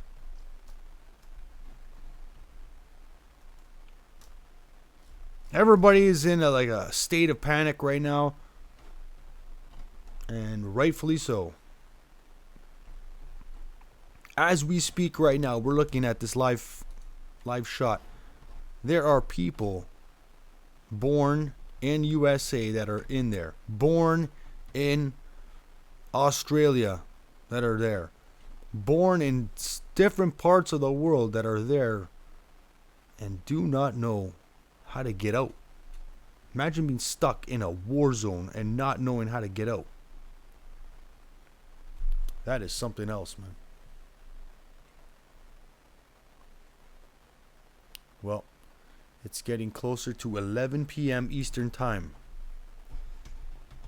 Check on a couple more of these socials here.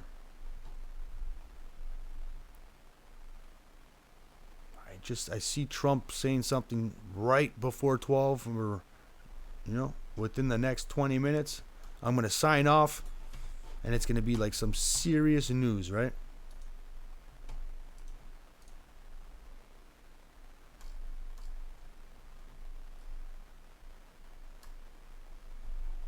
I think we're hearing from Australia now because it's probably like, midday in Australia. I think they're around, 12 hours difference?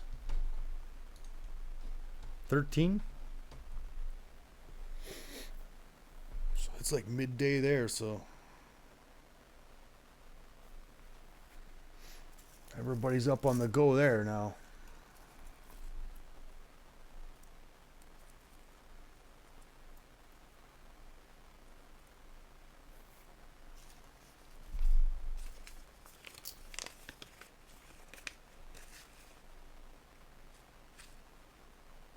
If you want to help the channel out, please do so using the 2 links you see below.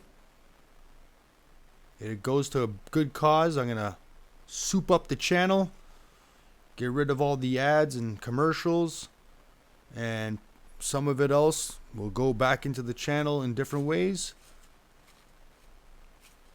And some of it will go into music promotion.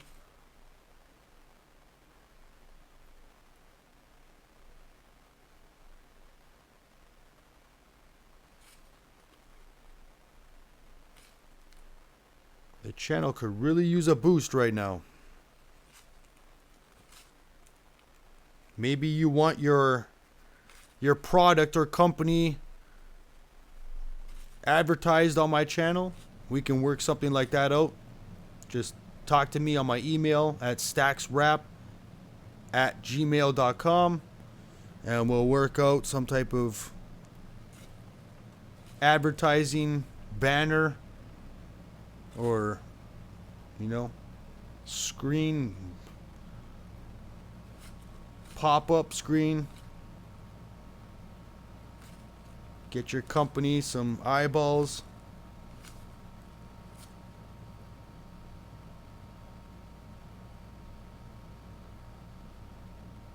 This is the stuff I'm talking about, see? We can eliminate this.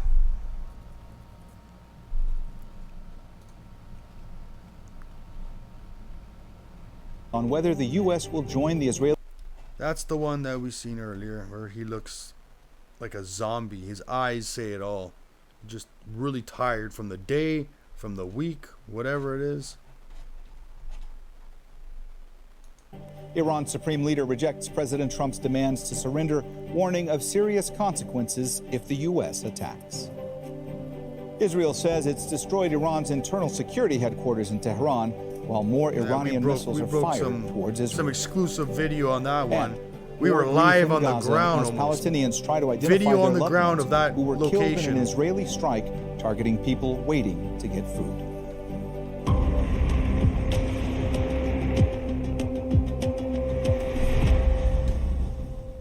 President Donald Trump says he's still weighing his options on U.S. military intervention in the escalating Israel-Iran conflict. Earlier, Trump said his patience with Iran has already run out. Our White House correspondent Kimberly Halkett has more on the latest developments from Washington, D.C. It's a decision still yet to be made, whether to deploy the U.S. military to halt Iran's nuclear programs. You don't know. I may do it. I may not do it. I mean, nobody knows what I'm going to do. I can tell you this, that Iran's got a lot of trouble, and they want to negotiate. Excuse me. The Iranians deny that. the permanent mission of Iran to the UN refuting on X. No Iranian official has ever asked to grovel at the gates of the White House. Iran does not negotiate under duress, shall not accept peace under duress. Iran shall respond to any threat with a counter threat and to any action with reciprocal measures. Trump admits he's lost patience for negotiations. I said it's very late to be talking. We may you guys see what I'm seeing here? Anonymous sources between now and a week ago, right? Anonymous sources are saying that he's preparing. Ultimatum, right? That's basically what I've been saying the whole stream here. The U.S. is shifting he wouldn't be aircraft shipping and in, warships moving to the in region. more ships and Today, planes. it insists military involvement has been limited to defending Israel from right? Iran's missile attacks. But if it's to destroy Iran's deeply buried Fordo nuclear plant, Israel needs America's so-called bunker buster bombs. That's why it's urging the U.S. to join its offensive campaign. Deliberations over the Israel-Iran conflict have divided Trump's supporters, including conservative personality What would happen if they Tucker intercept a Carlson, fucking bomb who like that in campaigned the for air? Trump. You're not going to convince me that the Iranian people The are wind my is going to enemy. take all that US stupid president fucking insists radiation he's not or considering a whatever the prolonged foreign fuck is in that entanglement. bomb. The next week is blow going to it be very into big, the maybe less than water, a week, maybe less. into another U.S. country. intelligence suggests Iran is years away from making a nuclear weapon. But this week, President Trump said he believes Iran was close and has rejected that intelligence assessment. Kimberly Helkin, Al Jazeera, the White House. President Trump has also said he likes making decisions just before they're due. We've He was heard speaking to all this. reporters at the Okay. White House. So I'm going to shut this down. And if anything breaks, I'll probably be back up. But for now, Stacks out. 11:04 p.m. Eastern Time. Thanks for hanging with your boy. See you soon on the next one. The way Trump is talking about potentially bombing Iran is insane. He's like, oh, maybe I will, maybe I won't. I gotta see how I'm feeling. It's like, that's not how you talk about going to war. That's how you talk about going to your coworker's birthday that requires 2 subway transfers. Like, whatever happened to a, we're monitoring the situation closely? I would kill for a, we're monitoring the situation closely. Instead, we got this leader who seems to be using a magic 8-ball to decide if we're gonna get to see a new and exciting reboot of ISIS over the next decade. Like, you started this problem. We had a perfectly good treaty in place that you tore up on day one. It reminds me of like when millennials buy an old home and the first thing they do is tear up like beautiful hardwood floor. It's like, don't do that. Why are you doing that if you don't know what you're going to replace it with? It's like, oh, you're going to replace it with ugly ass gray floor. It's like that's something we should be bombing. They're dousing the building. We know that the fire crews, I just saw them going back inside the building there. The recovery mission, the search mission for people who might be injured or trapped inside the hospital, that is over. But now there's a complete mechanical structural assessment going on here. And as I was saying, 1,200 beds in this hospital. The community it serves, both Arab and Jewish. There are 1 million people in the community here that use this hospital on a regular basis. The fire guys up here are telling us we've just got to move back a bit. So we're going to keep talking to you. We're just going to move back a bit here. But Audie, if you just follow me and Sanjeev here, you get a sense of the destruction. Look at all this twisted debris around here. Fire trucks backed up as far as you can see. This has really raised the temperature on this conflict. The politicians who've been coming here have been talking very clearly. Up there giving that inspection, the hospital director told me was going to happen. They're pouring water on that level. It's all black and charred. When you get a little bit away from the building, maybe Sanjeev, you can pull up, see the side of the building there. You can see the concrete ripped back, toppled down. A 1,200 bed hospital. Like all hospitals in Israel, this one, as a precautionary measure, had been moving patients to the basement. And that's why the director said that the casualty toll here was not worse. It could have been far worse. And I think when you try and look at this, and you know, the question at the moment is diplomacy. Is diplomacy going to work?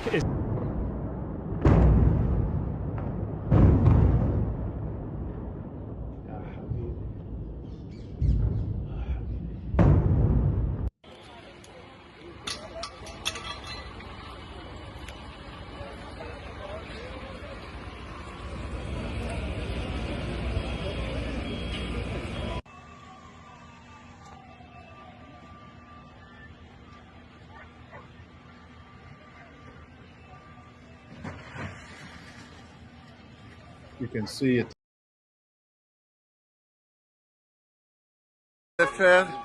ובבניין.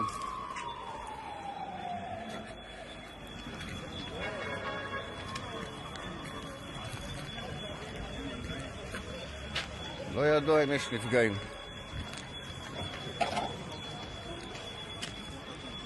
פאק.